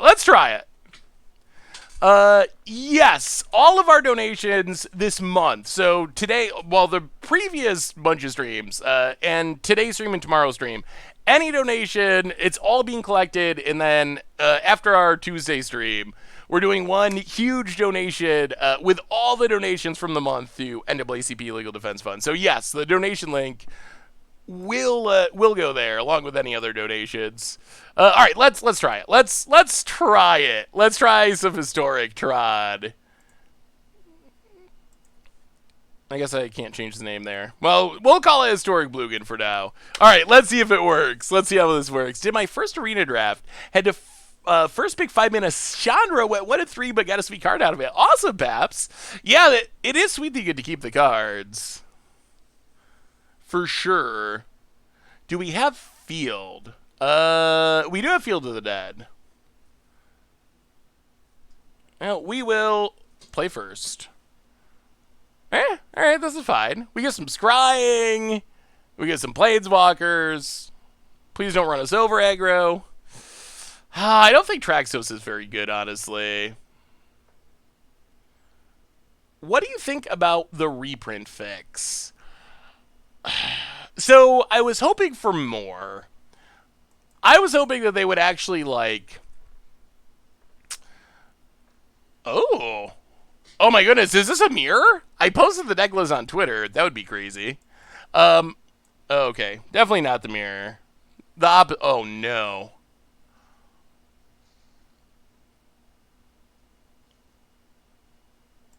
I don't know if we can beat this. I don't know. We might be drawing dead. This gets around Ugin. Big Ugin and little Ugin. All of our Ugins. Oh boy. Oh boy, that's not good. That's not good at all. Sure. That's fine. No worries. Field of the Dead. Oh, this is like the hard counter to our deck. Yeah, I guess getting Angel would give us a chance. We got a new donation from Zenity. $55.45 saying nice. There's all the glitters. Getting up to 69. Nice indeed. Thank you so much, Zenity. Definitely appreciate it. Going to the NAACP Legal Defense Fund. Yeah, Oblivion Zone would be sweet. How do we answer this? We have some answers in the sideboard, but...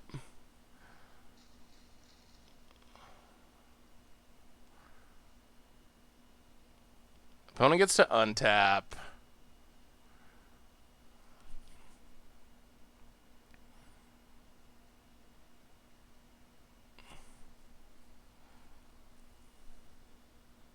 What else do we even have? What are we even looking for? Alright. Treasure map. Karn, not gonna do it. I heard the Zendikar set will not have Eldrazi. Is that true? Ooh, I feel like that was said. I'm not 100% sure, so if I'm wrong, don't be mad. But I believe that someone at Wizards said that. Alright, sure. Well, I mean, this is why you play this deck, is one of the better budget decks in the format. Like, the good hands with this deck are really good, and our deck is not really set up to handle it. We have a lot of removal, but all of our removal is for colored creatures, and our opponent is not playing colored creatures. This might just be literally This might just literally be an unwinnable matchup with the current configuration of our deck. Yeah, Spatial Contortion would be sweet. Allow the Kaladesh Masterpieces? Wouldn't that mean, like, Soul Rings? So we get Ratchet Bombs. We can bring in Ratchet Bombs. I think that might be it. Yeah, that's tough. So at least Ugin the Spirit Dragon can Lightning Bolt. Little Ugin doesn't do much.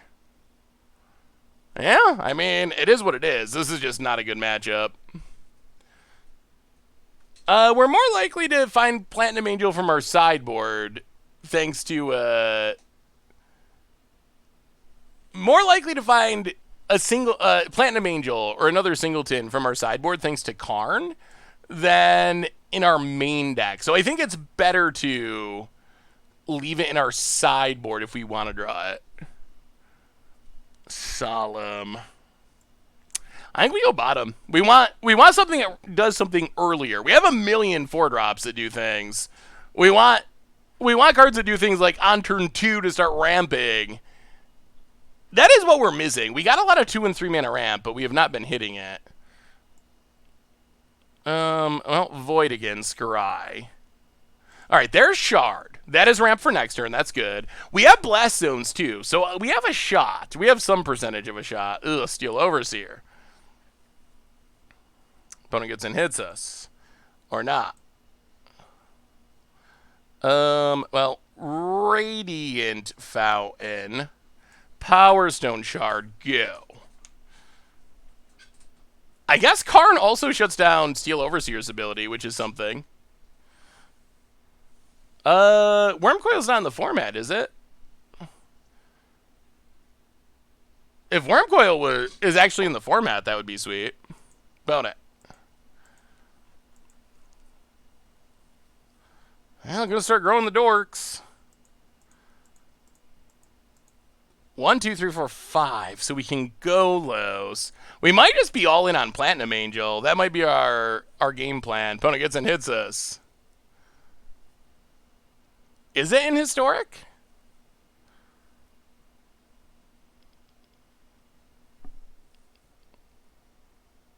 I feel like Wormcoil was one of the cards that they're like, hey, this is a type of card that we'll put in Historic. But they never actually added it. I think that's where the confusion came from. Because I think that was on the list of, like, with, like, Dark Confidant and a bunch of stuff. But then they didn't actually end up putting those cards in. Yeah, I don't know if Ulamog... We could play an Ulamog. It might be worth it. It is expensive, but... Well,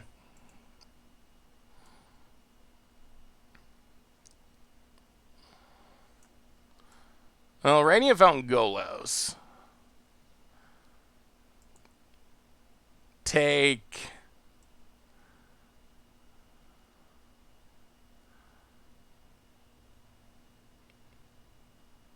Yeah, I guess we go Labyrinth. Pass the turn. So next turn we can Karn, and then the next turn we can Platinum Angel. Do we live that long is the question. Oh, do we not have districts in the deck anymore? Ugh, there's Tempered Steel. Growing the dorks. Growing the dorks. My goodness.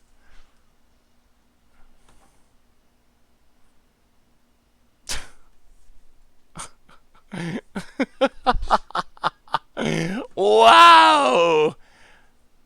Random cards are really frustrating when you lose to them. I will say. Okay.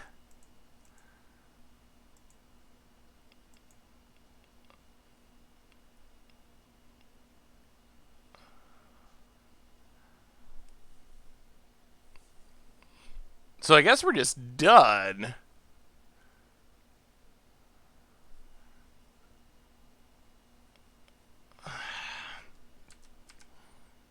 Yeah, I guess we still just go for it and hope. I mean, I guess technically we're taking 11.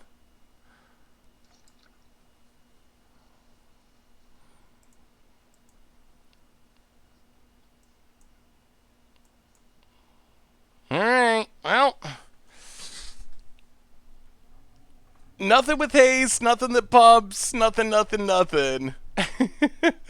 Oh, that flying might get us. The random die spin of evasion. Alright, sure. Well, I mean, they can't tap the Overseer with Karn out, so they'd have to attack, presumably, first. Oh, that wasn't fun.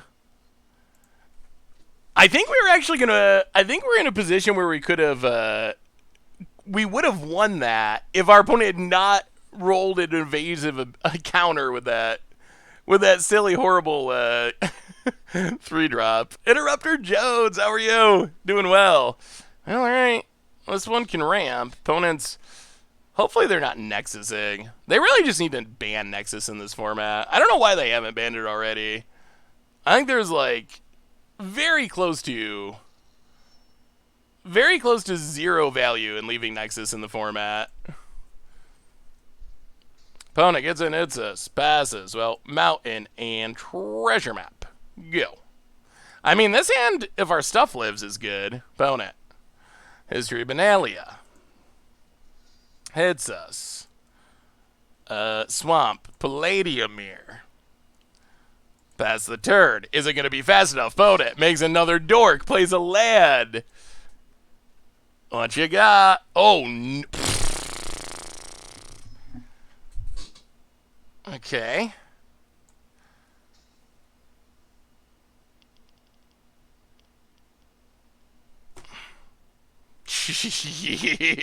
Wow, opponents are all on the high roll plan since we switched to historic. We have another new donation for Rub. Oh, that's ridiculous. Heebs, over 7,000. Who would have thought? Not me. That is super impressive. $30.31. Thank you so much. I remember this happening at Standard. Sometimes you just draw 2 History of Benalias and you win. So this is 4, 8, 12. Well, all right. So we play Golos. I mean, there might still be a very slight chance. We will get a Radiant Fountain. We play Labyrinth. We pass the turn. 1, 2, 3, 4, 5, 6, 7, 8. So in theory, we chump with Golos and take 12? I mean 15? But then we Ugin for the win? I think we're going to beat this start. Wow. Well, that's good news. So we block here. We take 15, which is a lot. Drop to 5. We scry with Treasure Map. Opponent grows their Knight. 1, 2, 3, 4. Yeah, to the bottom. We're going to win it. We're going to win it. We're actually going to win this. Whoa! Yeah, Ugin. I mean, that's why we're playing it. Da-da-da-da! That was an insane start, but not insane enough. We will 1, 2, 3. Peace out. All your Knight stuff. Go attacking. Ooh! Wow, that was very impressive. That was insane. Opponent plays the tournament grounds. We got the steal. Mastery's Lieutenant for our opponent. Sure. Ugin. Your face. Palladium Mirror. We're at 5. Well, play Palladium Mirror. Solemn. Get a land. Pass the turn. No attacks. Whew! I can't believe that worked. Opponent. Benelish Marshal. Sure. Combat. Well, does not have protection from mono-colored or no color, so we'll block. Draw a card. Scry with Treasure Map. Golos bottom. Scry with Treasure Map. And we'll keep Ugin.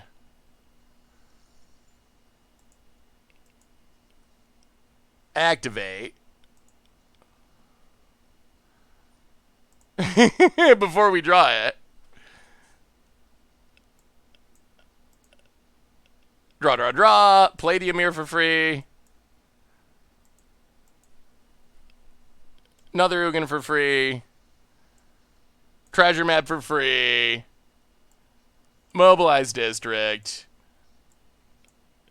Ugin, your Benelish Marshal. Ugin, your lieutenant. Whoo! Whoa! Wow! I don't know if we ever beat a.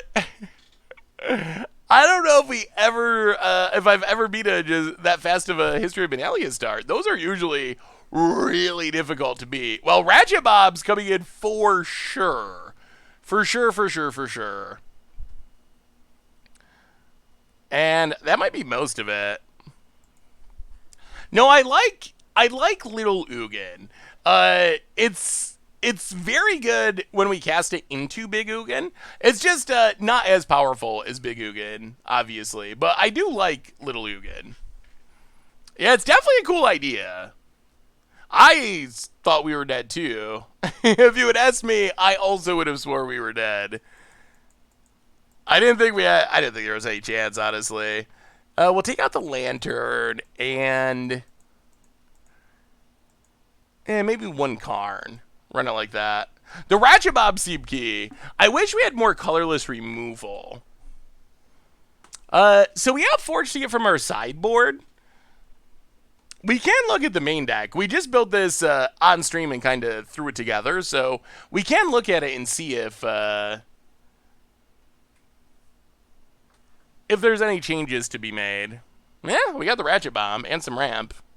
Well, at least we won't die to History of Benalia. Yeah, something like Warping Whale would be sweet. So, with the sideboard, because we have all the Karn the Great creators,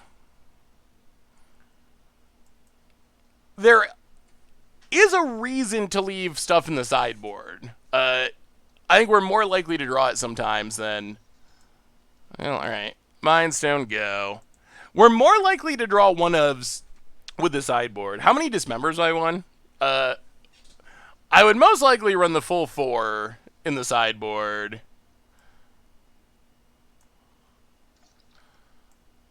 We're not hitting lands, but we aren't dying. And we're casting stuff thanks to Mind Stones. Cold Shorter and MF Nakuso. Welcome to the Fishbowl. Thank you so much for your subscriptions. Big super cheer for you. Thank you, thank you, thank you. About it.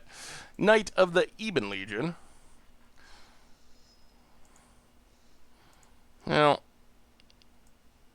sack the Ratchet Bomb. Clear the tokens.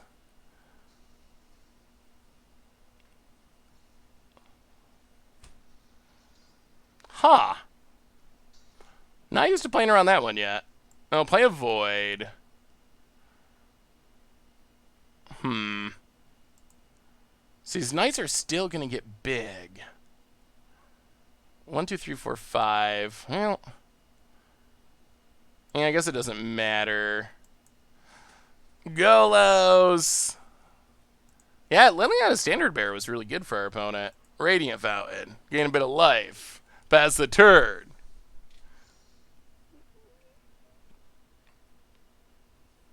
Boot it. Well, the dorks are big. The dorks are even bigger.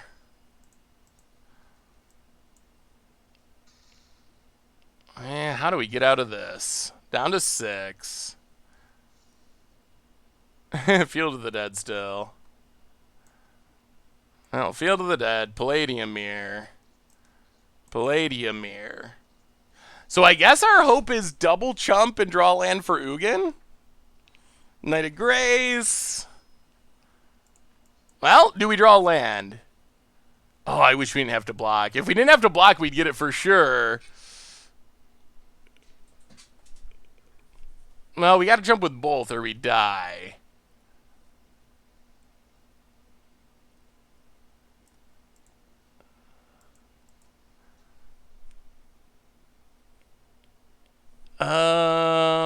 One, two, three, four.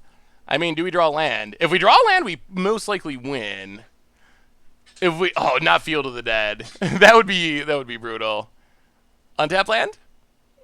Come on, one time. Sure.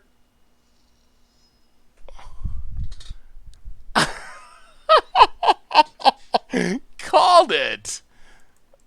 Ugh. Wow, that is so close, but yet so far. Oh, the POTUS has good game. Oh my goodness. Oh, they don't know how close they were to being super dead. Yeah, I mean, maybe the Field of the Deads aren't worth it. Maybe it's not. Is Shard good enough for the deck? I think so. I don't think there's a better option. Wow, that was so insane. I mean, Field is really powerful. It was obviously disappointing there with how it played out, but well, Field of the Dead. It is a really powerful card. Opponent. Get an aggro. I'll play a Void Scry. Keep Ratchet Bomb. Treasure Map. Ship the turn. Some for our opponent. More Knights. Good then for one.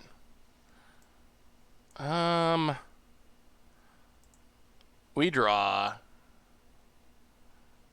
Main phase.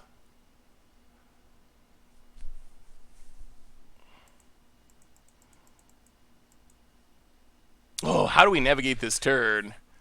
Yeah, the aggro matchups, maybe we just trim a couple. That could be the other answer. Is maybe we just don't need the full 4.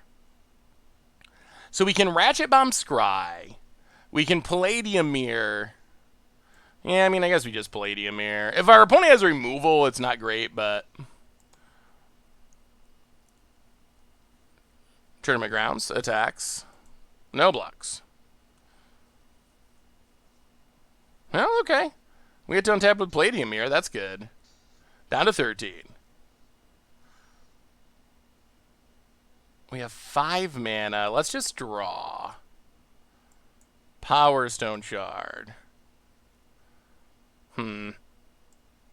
Field of the Dead. Yeah, I'm starting to not like the Field of the Deads. We will play...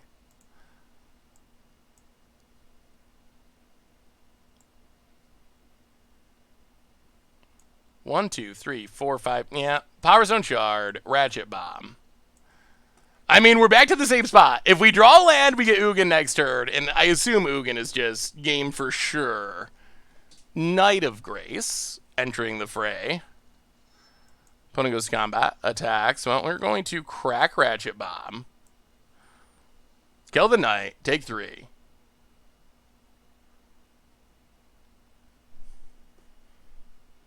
Oh! I'm so used to playing... I'm so used to playing Blast Zone. Speaking of Blast Zone, I'm so used to playing Blast Zone. Oh, not used to Historic. Well, bailed out by Big Daddy. We were just flexing. It was just a flex, so our opponent knew. We can crack our Ratchet Bomb for no value. That's how good Ugin is. I did it very confidently too.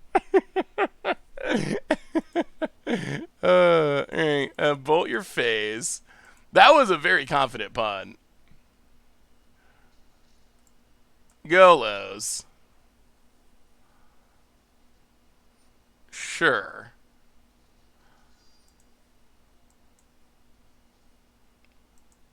We will get life gain. Up to 10. Past the turn. Here's a deck for you. Let me see, Tenchu.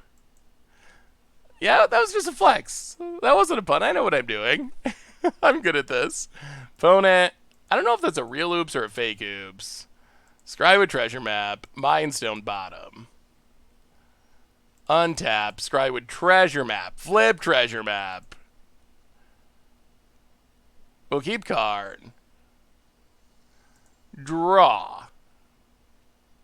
Main. Ugin. Your standard bearer.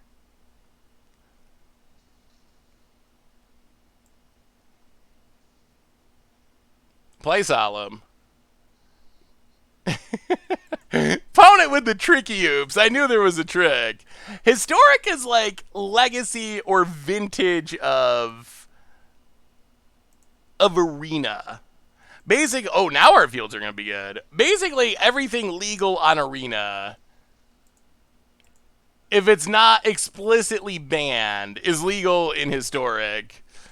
Well, that went good. There was a little bit of a ratchet bomb crack pump, but that was still pretty powerful. Shows what Historic Tron can do. Hey, yeah, I'd love to see your deck, Jay Thurum. Taunter Tron. I mean, that's a lot of stuffy dolls. I mean, if you can, I think the challenge is always living long enough. That's always a hard part with stuff like that. But I mean, getting down any two of Stuffy Doll and Brash Taunter and then Blasphemous Act, that is a win in most games. So the idea is sweet. Definitely seems like a sweet sweet against the odd style deck. Oh, what changes were made? Oh, the chromatic Oris are out. Hey, what's up, Super Sumo? How are you?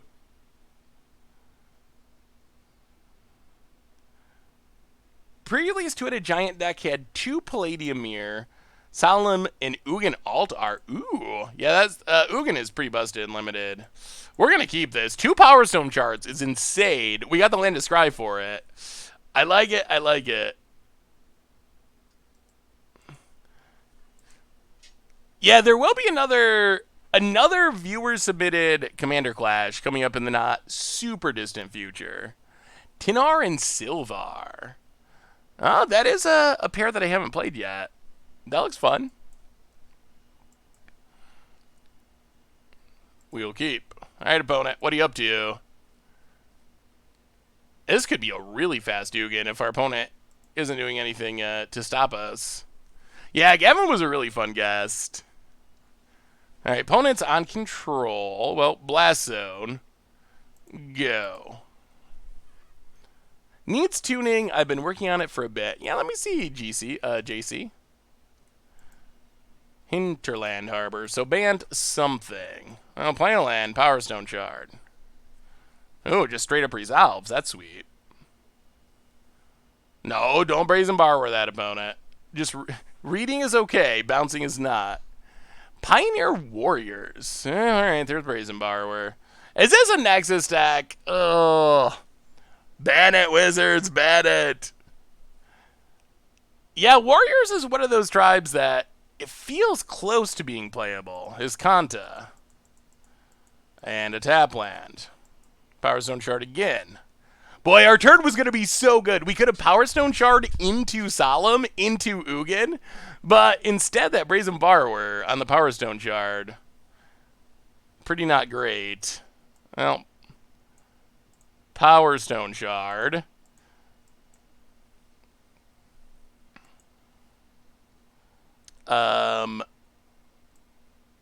Solemn.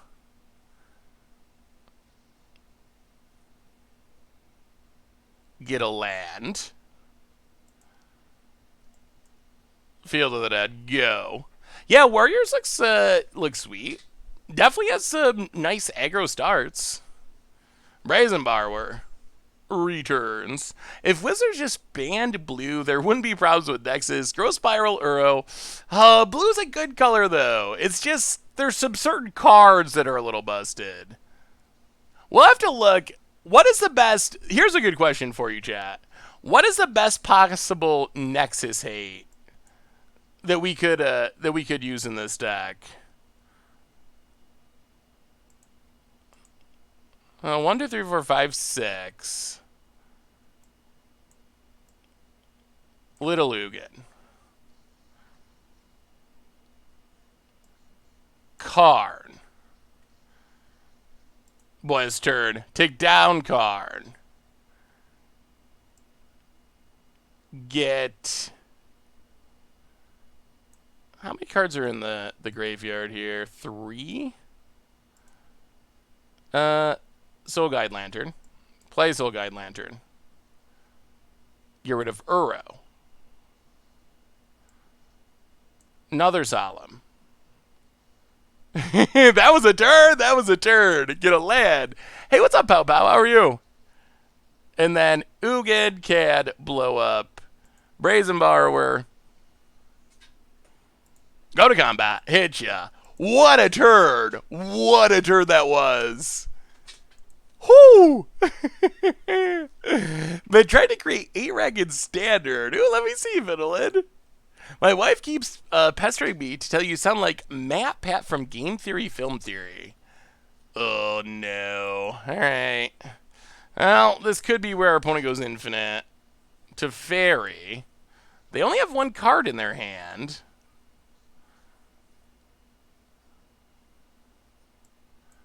Bounces. Draws a card. Untaps. Well, we'll see. Radiant Fountain. Oh, we should have played Ugin first. Go to combat. To Fairy. Opponent to Fairy.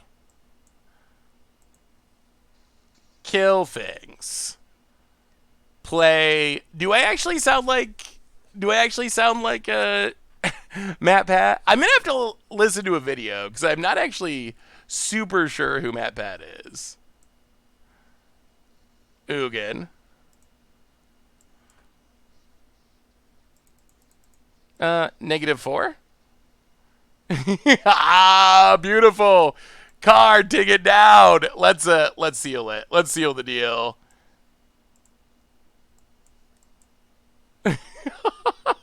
Oh, try to Nexus us, will ya? Well, your go, opponent. It feels like a Tron deck. Any thoughts on Terror of the Peak and Mirror March? Pota, gonna blow up our board. Give us some cards. We will accept them. Thank you, opponent. Yes, draw. And yes, draw. I mean, if you can win the coin flips, that sounds like it should be very lethal. Well, Ugin your face. Karn the God Pharaoh statue. Take up Ugin. Go to combat. Hit ya. Down to 9. Treasure map for free. New Karn. Keep the new Karn. Take down the new Karn. Platinum Angel. Play Platinum Angel. Just in case our opponent has any ideas. Kentov, welcome to the Fishbowl. Thank you so much for your subscription. Big soup cheer for you. Thank you, thank you, thank you. Sure. Wilderness Reclamation away. Untap those lads and scoop it up. Whoo! Historic Tron. Helm of the Host could be a fun sideboard card. It's even pretty sweet with... It's even sort of sweet with just Solemn. Just taking on Solemn seems really good. So what are the sideboard answers to this? Is there anything we can play that's actually really good against Nexus? Because that's one of the big matchups. I think the meta is like evolving in Historic, but yeah. Is there anything colorless we could play? Since kind of the gimmick of this deck is we're mono-colorless. Yeah, we have spyglasses. We can bring in one and leave the other one in the sideboard. Ratchet Bomb, no. Meh. Alright. Boom. I mean, if we get to... I mean, that's the other thing is we could be mostly colorless. We could play one color, kind of like Blugin. We could be like Blugin or whatever, and play the sideboard cards, like Necromentia or whatever, to fight against the combo decks. That might be worth it. It would make Golos worse, but... Teferi, technically not colorless. This is a decent ramp start. Mindstone into Solemn Karn. Chaos Wand would be kind of funny.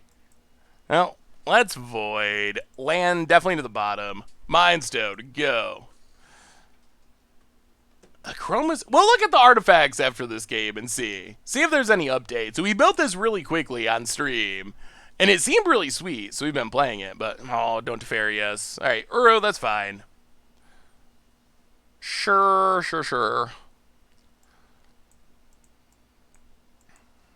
Puts a land into play. Well, let's Solemn before we draw all of our basics. Get a Plains. Pass the turn. The Ashiok's enchantment from Theros might be a good answer. Yeah, maybe we gotta go into colors. There's Wilderness Wreck. There's the Untappening. I'll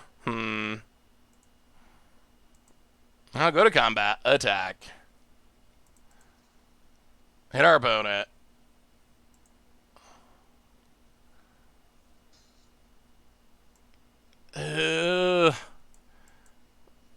Radiant Fountain. Solemn. Gonna land. But we're in combo land, so our opponent can just combo off. Maybe some janky Crucible land destruction, but it seems better to stick to the game plan. Yeah, I mean, the nice thing is, because of the cards, we can, like, put a Crucible in our sideboard. Growth Spiral. I think at this point, we're basically just hoping our opponent doesn't go infinite.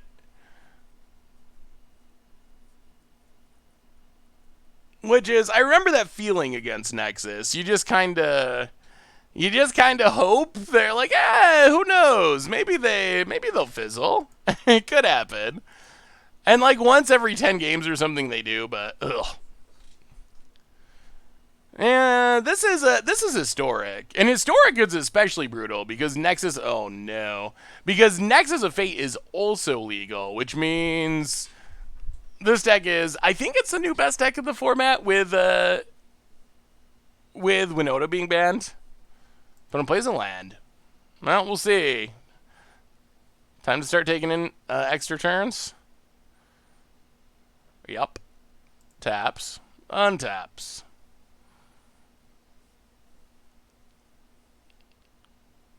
And hooray! Alright, so opponent, extra turn. Well, they don't have a card draw spell yet, so they could still fizzle. It's not deterministic yet. Just like Embercleave, they always have it. that is true. Nexus is kind of built to keep finding it, so that's part of it. Do you think Snoop will get banned? It's the video is absolutely filthy. I mean, I think it's too early to worry about that. Potent has it again.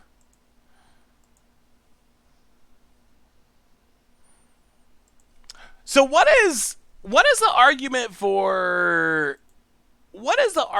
having Nexus legal and historic? Like, I'm genuinely curious. Like, is there any upside to it? If you're a historic player, like what does it add, if anything? No, well, you can sack this to fizzle the draw. More lands.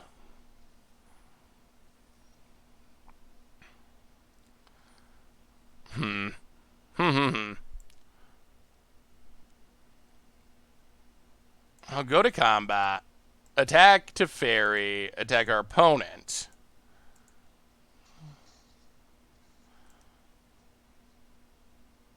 Play Power Stone Shard.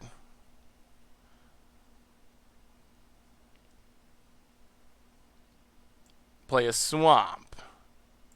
Play a Karn. Well, alright. Well, that means Uro's coming. That's not good. Aye. Vaporlock! Welcome to the Fishbowl. Thank you so much for your subscription. Big super for you. Thank you, thank you, thank you. It's fun to unmoored ego them and watch them spin their wheels into the void. Now, I guess that's... I guess that is an upside in some ways. About it. Uro, gonna start drawing cards, gaining life, etc., etc., etc. Well, if we had resolved that Karn, we could have got Graveyard Hate. Uro seems pretty sweet with Nexus, because you get to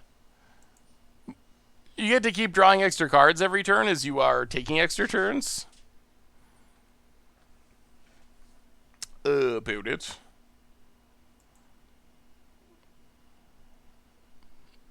Considers passing.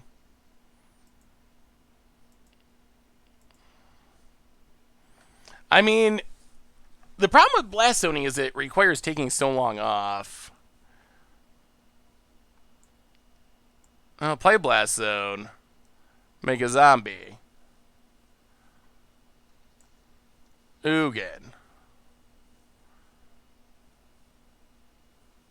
Little Ugin. But still. Can kill an Uro, potentially. Hey, more vetoes. Alright. Well, pass the turn. Hope they don't have it.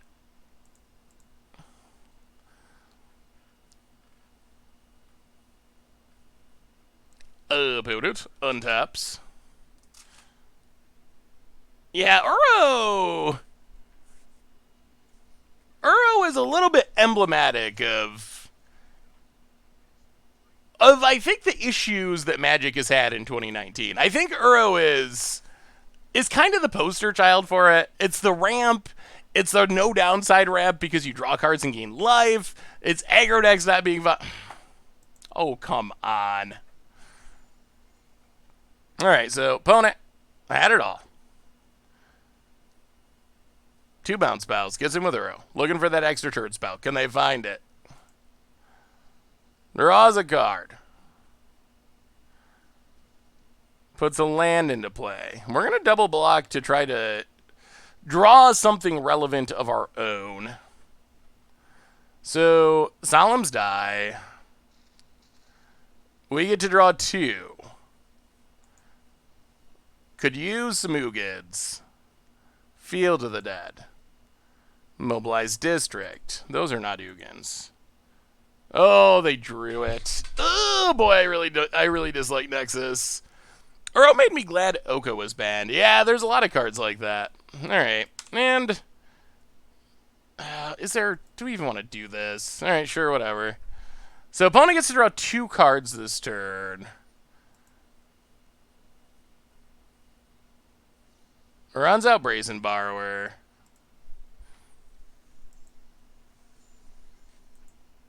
Untaps, draws a card. Takes up to Fairy.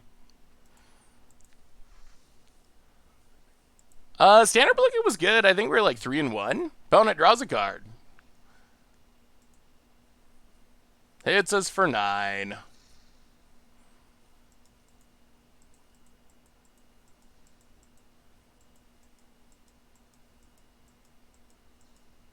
Takes an extra turn. Alright. Oh boy. Yeah, I really don't. I don't know.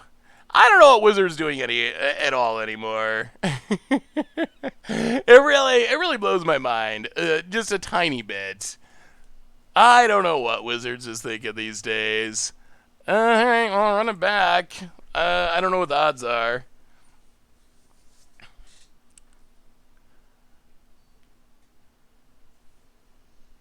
Hey, what's up? What's up, Daze? How are you? Masticore is really good against these walkers. Yeah, I mean, it'd be fine. The problem with this deck isn't the walkers, though. It's infinite turns. I think Teferi is sort of just, like, incidental in our opponent's deck. It's definitely not a key part of the deck. It's kind of just like, it's busted. I might as well play it. But the infinite turn loop is what it's about. To be fair, Wizards playtesting was in Standard with Oko, Once Upon a Time, Field of the Dead, Veil of Summer, and Ancient Treachery. Yeah, that is puzzling. I used to think that Wizards, they were bad at most things, but they were really good at making Magic cards. So being bad at most things was fine, because they were just so good at making Magic cards, it didn't really matter. Now, on the other hand, I don't know if they're that good at making Magic cards anymore. At least the last year has suggested some shakiness there in some cases, which is a little bit concerning. Because if your main business plan is we're bad at everything, but we're really good at making our game, you better remain really good at making your game, or else or else things are gonna get a little worse. Ugin's Nexus is not in Historic. Well, we managed to dodge our opponent having...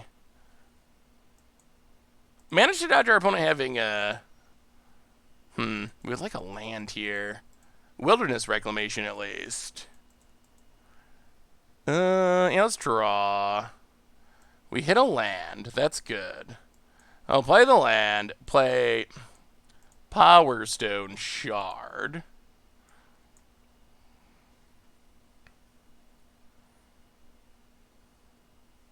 Number 2. What do you say about it? What do you say? What was your favorite card of the year from a design perspective? Mystical Dispute. Yeah, it actually works. I would have to think. What is a card that I really like? I mean, really, I feel like there's a lot of cards that I really like. I feel like most of the problems we've had have been with the real top end push cards. I think there's been a ton of like really cool. Oh boy, I think there's been a ton of like really cool cards. Wow, yeah, this deck feels very strong. Opponent's gonna draw a card, untap some lands. Well, we will scry. Yeah, I guess we keep Field of the Dead. So opponent, get on tap, start drawing cards, doing all that stuff. Wasted Life, welcome to the Fishbowl. Snoop is a really good one. Thank you for your subscription. Big soup cheer for you. Thank you, thank you, thank you. Well, we will flip treasure map.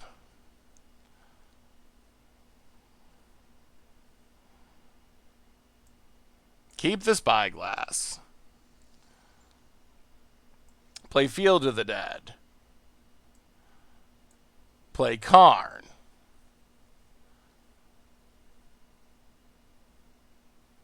Does our opponent have another counter? They do. Alright, well, pass the turn. What is my favorite design of the year? I'm gonna have to actually pull up some sets and look. Because there's been a lot of sweet designs.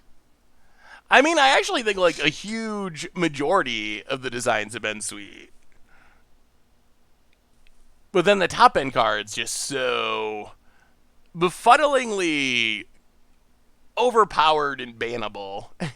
I can't imagine that Wizards even like wants to be banning cards in Standard every like month or two. I would assume that that's not. Opponent passes. Well, we will.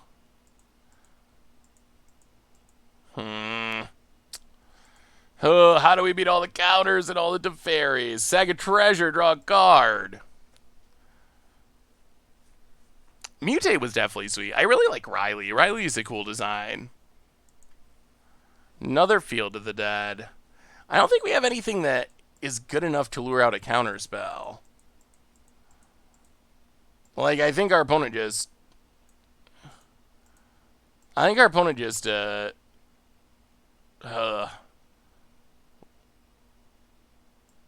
lets our stuff go because it's not that scary.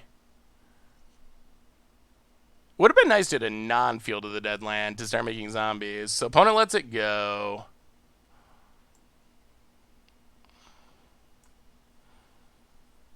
Sorcerer Spyglass.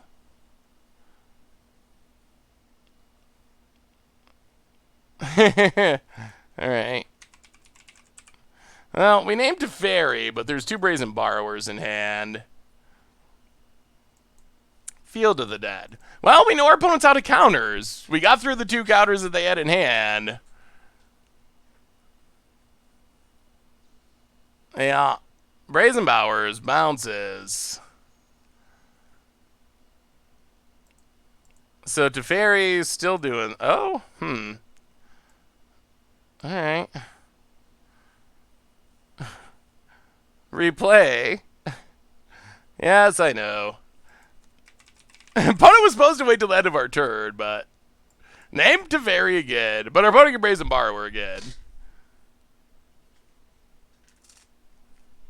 Yeah, Ulamog could be worth considering. No, I actually think our deck just beats control anyway, but it doesn't beat infinite turn loops. That's the issue. It's not... I think our deck is actually very good against control. But a mono-colorless deck does not have good answers to infinite nexuses. Uro for our opponent. Yeah. Draw card. Put a land into play. They haven't Nexus yet. Hey, what's up, Gus? How are you? Can they get Uro back already? Almost. What you got, opponent? What you got? The new Liliana is definitely a cool card. I haven't got to play new Liliana yet. Oh, we're up to $7,000 for our NAACP Legal Defense Fund, which is amazing. Thank you so much, everyone. That is insane.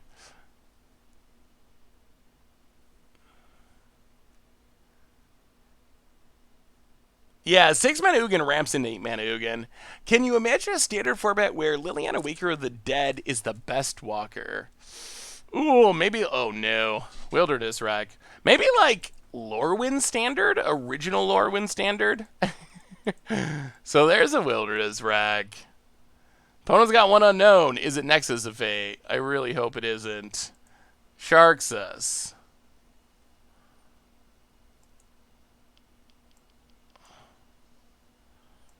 Oh, Scry with Treasure Map. Alright, that's Big Daddy.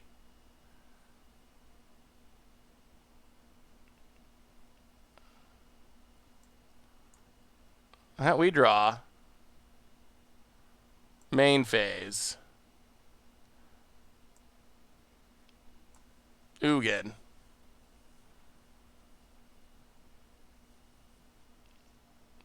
Oh, Desperation Growth Spiral. Land. Okay. Well. Okay. What do we do with it? I guess we just exile. So, exile everything.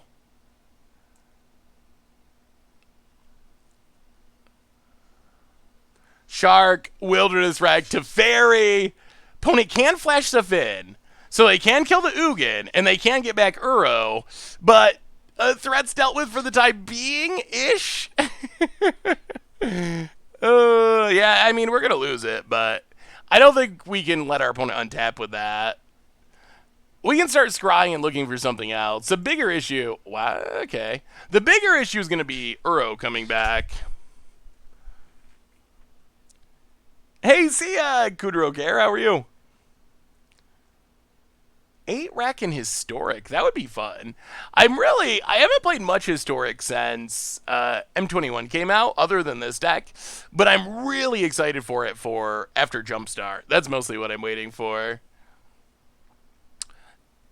Yeah, I think that the idea of Historic 8 rack is fun. I think what would go a long way would be another rack effect. I think only having Davriel as like a pseudo rack and having it be something that dies to Planeswalker removal and whatnot, I think that is wow. I think that is the challenge. I would love to see like Shrieking Affliction or the actual rack. Something like that would go a really long way. To the bottom.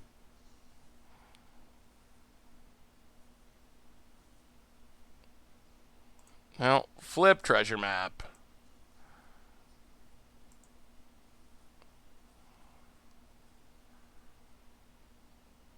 To the bottom.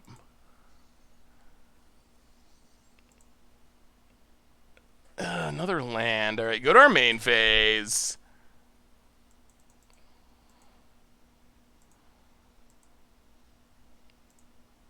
Treasure, draw.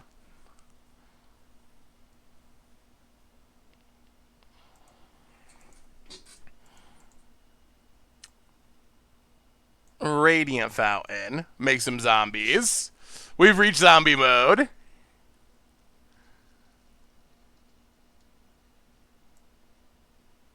Karn.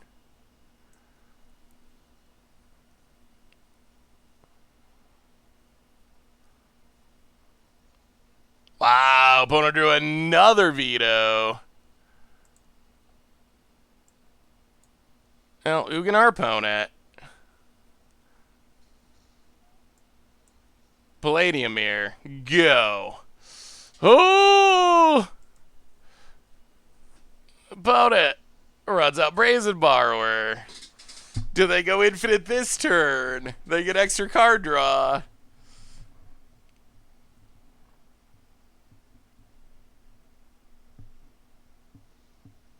Bounces Palladium here. Attacks.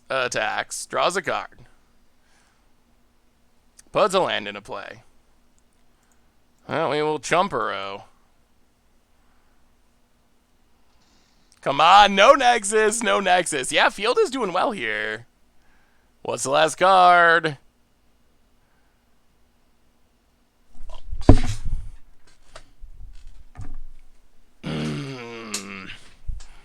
Boy, I really hate Nexus. Opponent gets in, draws an extra card. We will block Uro.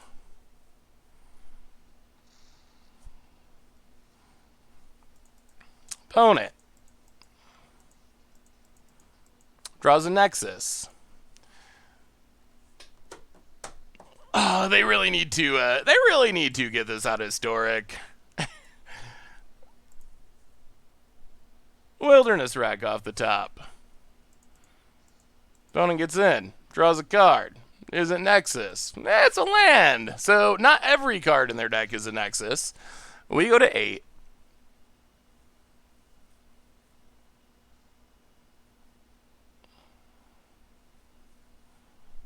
Opponent.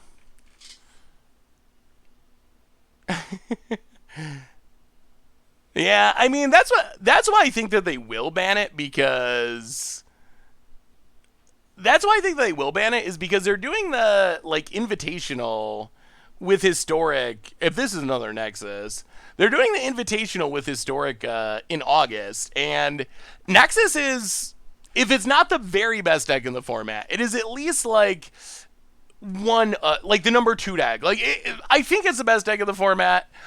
It is very close to the best deck in the format, is not. And I can't imagine that they want their first like big Historic tournament to just be people rightly endlessly complaining about Nexus of Fate. So I feel like they have to. I feel like they got to do something. All right. Well, I mean, it's very strong when you can take a bunch of extra turns in a row. So we go to 10. We'll play a card.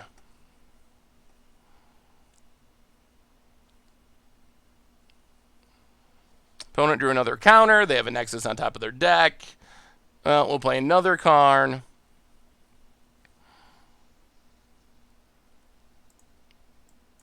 We'll make a construct. Pass the turn. I don't think we're getting double master spoilers yet. So I actually don't know. I don't know how they're doing double master spoilers. About it. Adepts. Tameo to dig for Nexus. Yeah, I don't think I want to continue living here. Opponent, mills cards.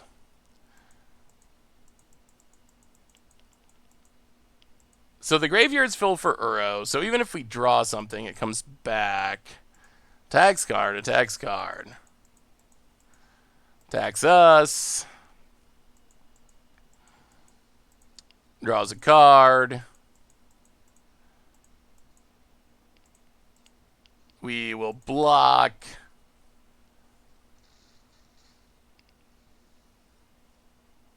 Karn dies.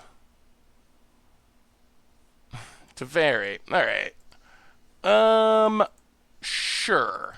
Well, we're just gonna scoop and we will we'll try one more game and hope it's against, and hope it is not against Nexus. How was Blugin? It was good. I think we were 3-1 with Blugin.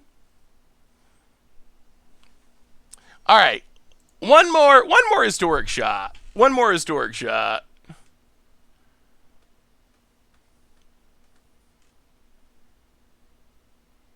So what options what options are there to stop historic?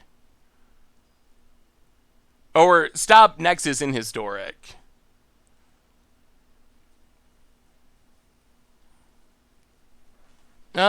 We will play first. Ugh, not enough lands. No. Alright. We're gonna keep this one lander, I think. Ugh. Well, alright. Not many cards, but that's okay. We didn't want many cards. We'll put a couple lands to the bottom. Field of the Dead, go. Unseen Spectre, welcome to the Fishbowl. Thank you so much for your subscription. Big soup to your view. Thank you, thank you, thank you. Oh boy. So I think this is Nexus again. If it's Nexus, I'm just gonna concede, and we will. What's up, Unseen Spectre? And we will re-roll one more time to see if we can play against a deck that will remain in the format. Oh, it's definitely Nexus. Uro. Mono blue tempo, maybe. So Winota was the dominant deck in Historic. And then Wizards didn't ban it for some reason, but then emergency banned it because everyone knew it needed to be banned, to their credit. And then when Winota got banned, Winota would just kill people on turn 3, like a very high percentage of the time. So when Winota got banned, then Nexus became the top deck in the metagame. Uro.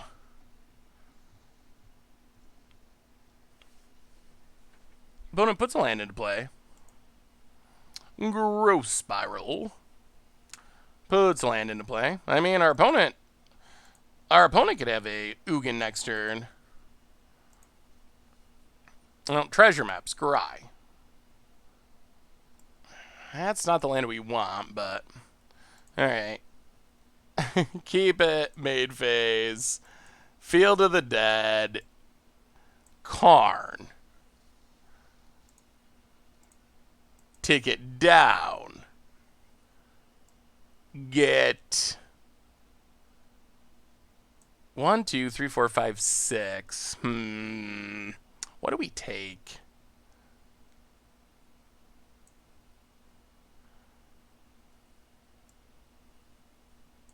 Yeah, let's take Platinum Angel. Pass the turn.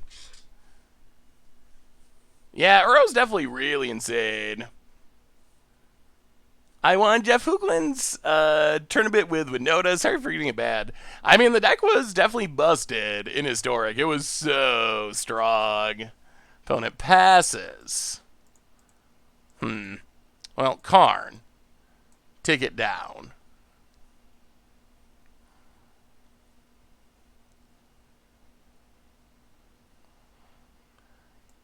Take Graph Digger's Cage, wherever. Where's our Grafdigger's Cage? Oh, there it is. Take Grafdigger's Cage. Play Grafdigger's Cage. Play Treasure Map. Pass the turn. Alright, so Uro's locked down. Our card is doing things. Yeah, 5-color Shrines is super fun.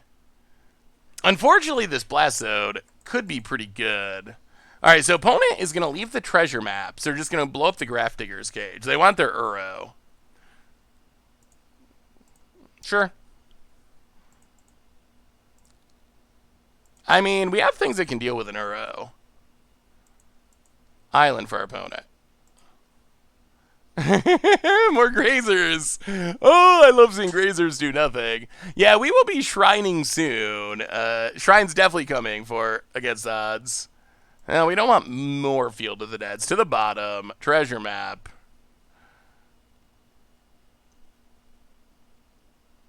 Sure. We'll keep Solemn. Untap, draw.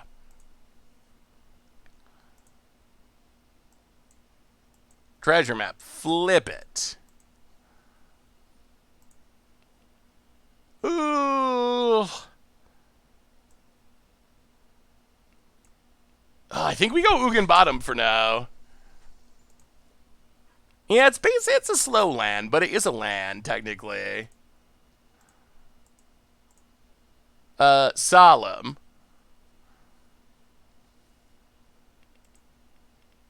Get a land. Tick up card. No targets. And pass the turn. I mean, even if our opponent does get back in a row, I think we can deal with it. Unless they start going Nexus turns. Then all bets are off. Tap land. Well, opponent has not run any whammies, and they haven't been able to get their... Ugh. Actually, no. Yeah, let's go bottom.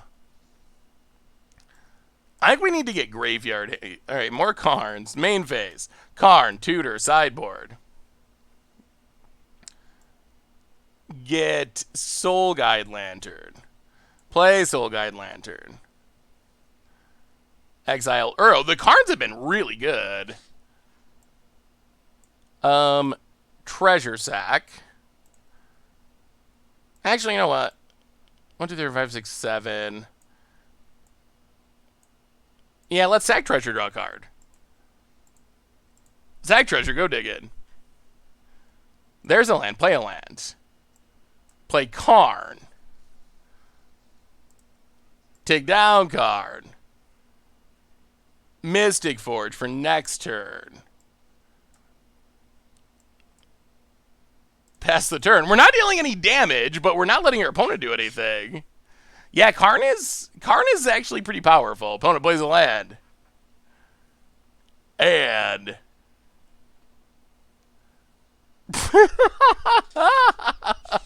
oh, just Grazer. Just grazing around. Opponent, yeah, that is... that is what Grazer does to people. Yeah, maybe our opponent is just a straight-up ramp deck. I mean, we are also a ramp deck in our own way. Grazer.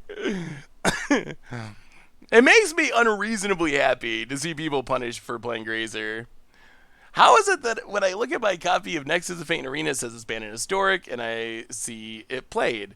So it's very a little bit odd how Wizards is handling Historic. So technically, there's 2 Historics. There's Best of 1 Historic, and then there's Best of 3 Historic. For some reason, which I don't really understand, it is banned in Best of 1, but not in Best of 3. I guess the idea is probably to give Wizards more flexibility, but I'm not sure. That's a unnecessary level of confusion. I mean, it really does make me happy to see people get punished for Grazer. What do you think, chat? We did talk about this. What do you think about hybrid meta in Commander? This was a huge conversation, accidentally a huge conversation on Twitter. just off of some random comment, and then a ton of responses was a big thing. It just blew up and became a huge conversation.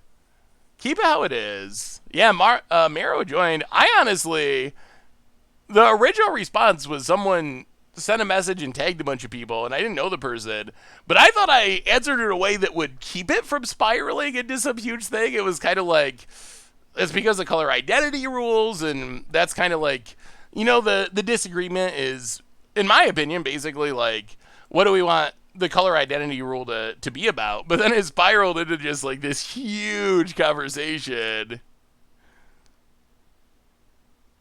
Basically, there's a debate basically a debate about hybrid cards and how they interact with the color identity rule in Commander. So, easy example, Kitchen Finks. You got Kitchen Finks, as Mark Rosewater weighed in on in the Twitter conversation today. The intention of Kitchen Finks, when it was designed, or any hybrid card, is that it's a mono white card and a mono green card. So it is in the color pie, in a safe card for either of those colors. The gimmick is it's hybrid, so it's one card that you can play in your mono white deck or your mono green deck, or obviously your whatever color combination. So in most formats, every non-commander format,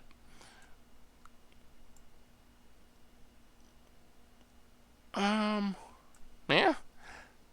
In every non-commander format, it kind of works like that. If you play White Weenie in Modern, you can play Kitchen Finks. If you play Mono Green Devotion in Modern, you can play Kitchen Finks, because it's mono white and mono green. Commander's color identity rule. Hey, what's up, Nessa?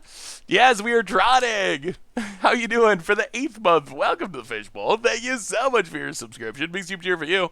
But the Commander color identity rule doesn't allow it to work that way. 1, 2, 3, 4, 5, 6. Opponent's getting up there. We'll play Blast Zone. So the debate is basically, should they change the color identity rule so cards work the way they were designed to work, essentially. That's how I'm framing it. The other side is people that don't want to see it changed. The problem I have with the conversation, really, is I feel like when it comes up, the side that would like to see it change is like, and maybe this is just me being biased because I'm on the side that wants to see things change, but the side who wants to see things change, 1, 2, 3, 4, 5, 6. 1, 2, 3, 4, 5, 6, 7. All right, so we actually take this, no blocks, down to 17. We untap everything at Ugin.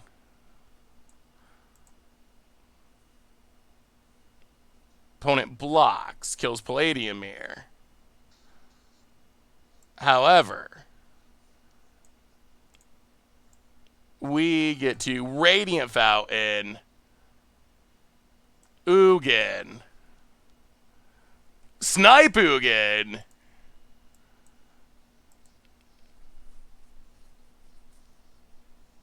and see what happens. It's down for now. Chuck the Yak with the new donation. Thank you so much. How are you doing, Chuck, by the way?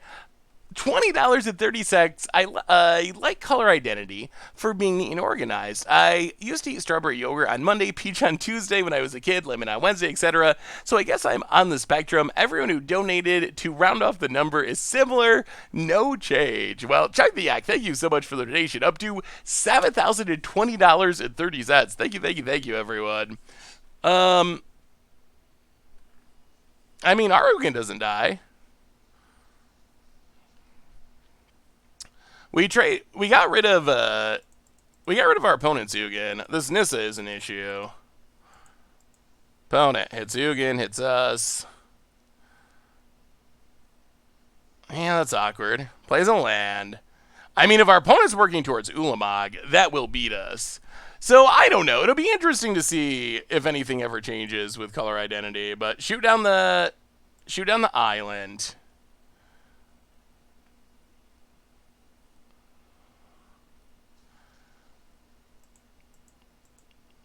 Mobilize District. Get a zombie. Karn.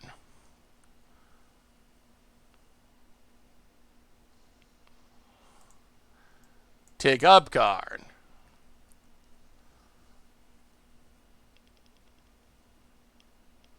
Okay, Palladium Mirror Mind Stone, sure. Come on, no Ulabugs. No Ulabugs. Yeah, so, but my problem, I got off track here, actually playing Magic. I think the challenge I have with the conversation is I feel like whenever it comes up, people just say, like, color identity rule and don't actually, like, my question is, like, would this make Commander more fun? Like, what is the upside? Let's have a conversation about making, you know, the upsides and downsides of potentially making this change. So let's actually talk about it. But I feel like whenever it comes up, it's most people are just like, yeah, color identity, it doesn't work. Color identity. I was like, well, he changed the color identity rule, and that's a made-up rule anyway, in a made-up format, not even a sanctioned format. So I don't know why people get so stuck at just being like, yeah, color identity. Like that, I don't think that's an answer. I'm wondering, why should we or should we not change this? Like, what is what is the, you know, the positives and negatives? Let's make a pros and cons list and try to figure it out. But then it's just like, oh, well, color identity doesn't allow that. And I'm like, no, I know the color identity doesn't allow it. That's that's the point. Like, I get that. I understand how color identity works.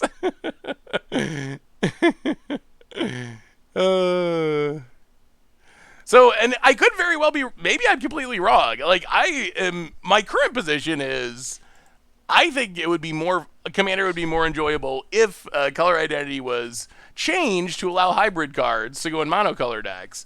Like, that's my current position, but I could be wrong. Maybe I am totally off base, and that actually would make the format way worse. But, and I'm very open to changing my opinion on that. Like, give me an argument about other than, oh, but color identity, about why it's a bad idea. And if you convince me, I'll change my mind. I'll stop talking about it. I mean, I'm not stuck on this. I just am genuinely curious, and I haven't really heard a good argument against it so far. So, we get to draw a land. Scry with treasure map. Karn the Great Creator, I don't think does it. There's, oh yes, a spiraling. Yeah, our opponent might be the better ramp deck, possibly. Oh, treasure map. Definitely do not want more voids. Okay, maybe we do want more voids. Just kidding. Just kidding. We definitely do want more voids, I mean. Oh, Mega Zombie, Scry. Treasure map bottom. Tick up. Palladium Mirror Solemn. We're fighting the fight, but is it leading anywhere? We get the Palladium Mirror. Yeah, I think they got us here, unfortunately. Sag Mind Stone.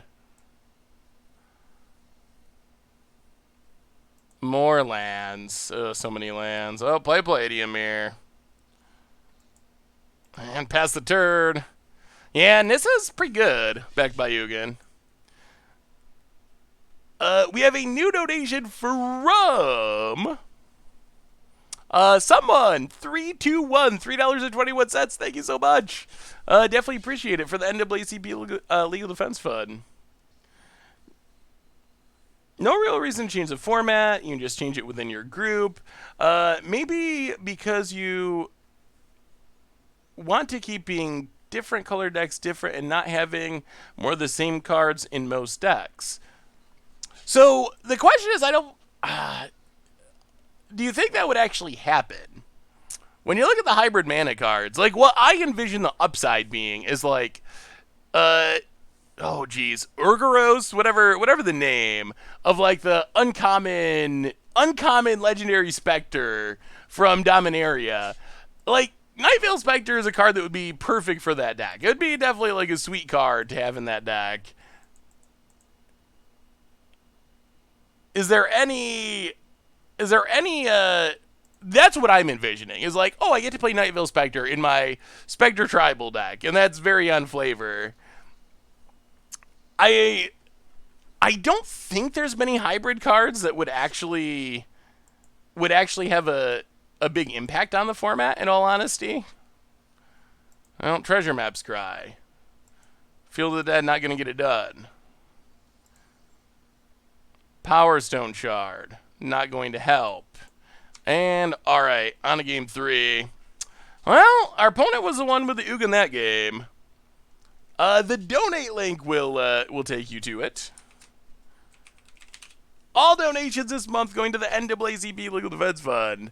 So, I mean, I definitely could be wrong. That is a thing that's very possible. But that's kind of my thinking. Ashiok, out of all the cards that I think, if you could say it was a staple, Ashiok's probably the closest. Like, I think if your blue deck and your black deck, monocolored, could play Ashiok, most of them would. Is that a bad thing? I mean, I don't know. That's something you'd have a conversation about. Maybe Deathrite Shaman would be on that level. Murderous Redcap, that's an interesting one, but that's still very narrow.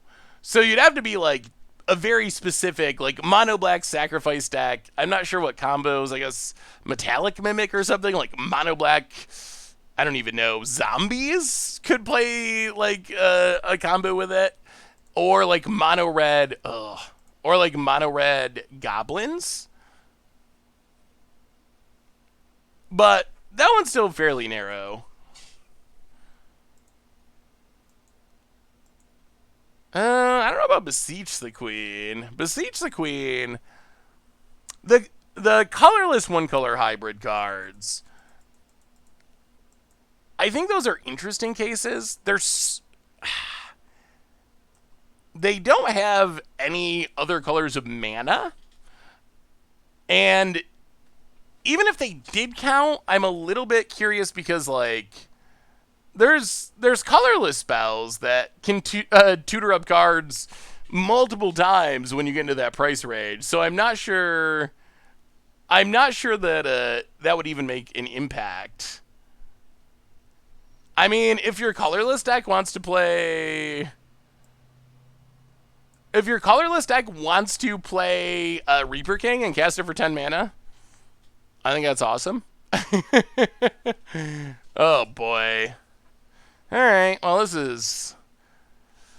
While our deck is way sweeter than our opponent's, I don't think that colorless ramp is more competitive than Uros, but not much is these days. We'll take up card. Card and land. Opponent should give us the card. Well, they give us the land. That's better than the card. But our opponent, infinite mana, because of Nissa.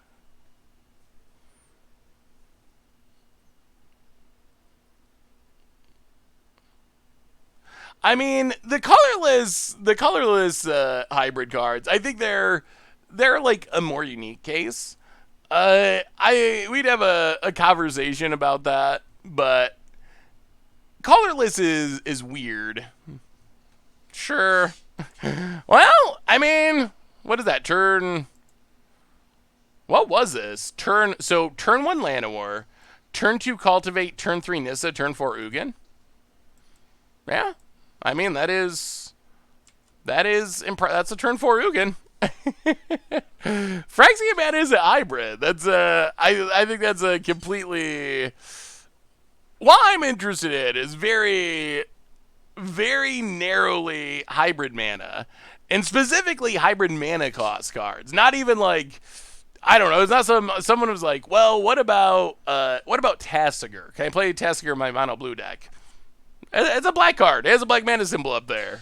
So no, you cannot play that mono black card in your in your mono blue deck. So I think very narrowly, and not interested in like, oh, my whatever mono red deck has mental misstep or whatever.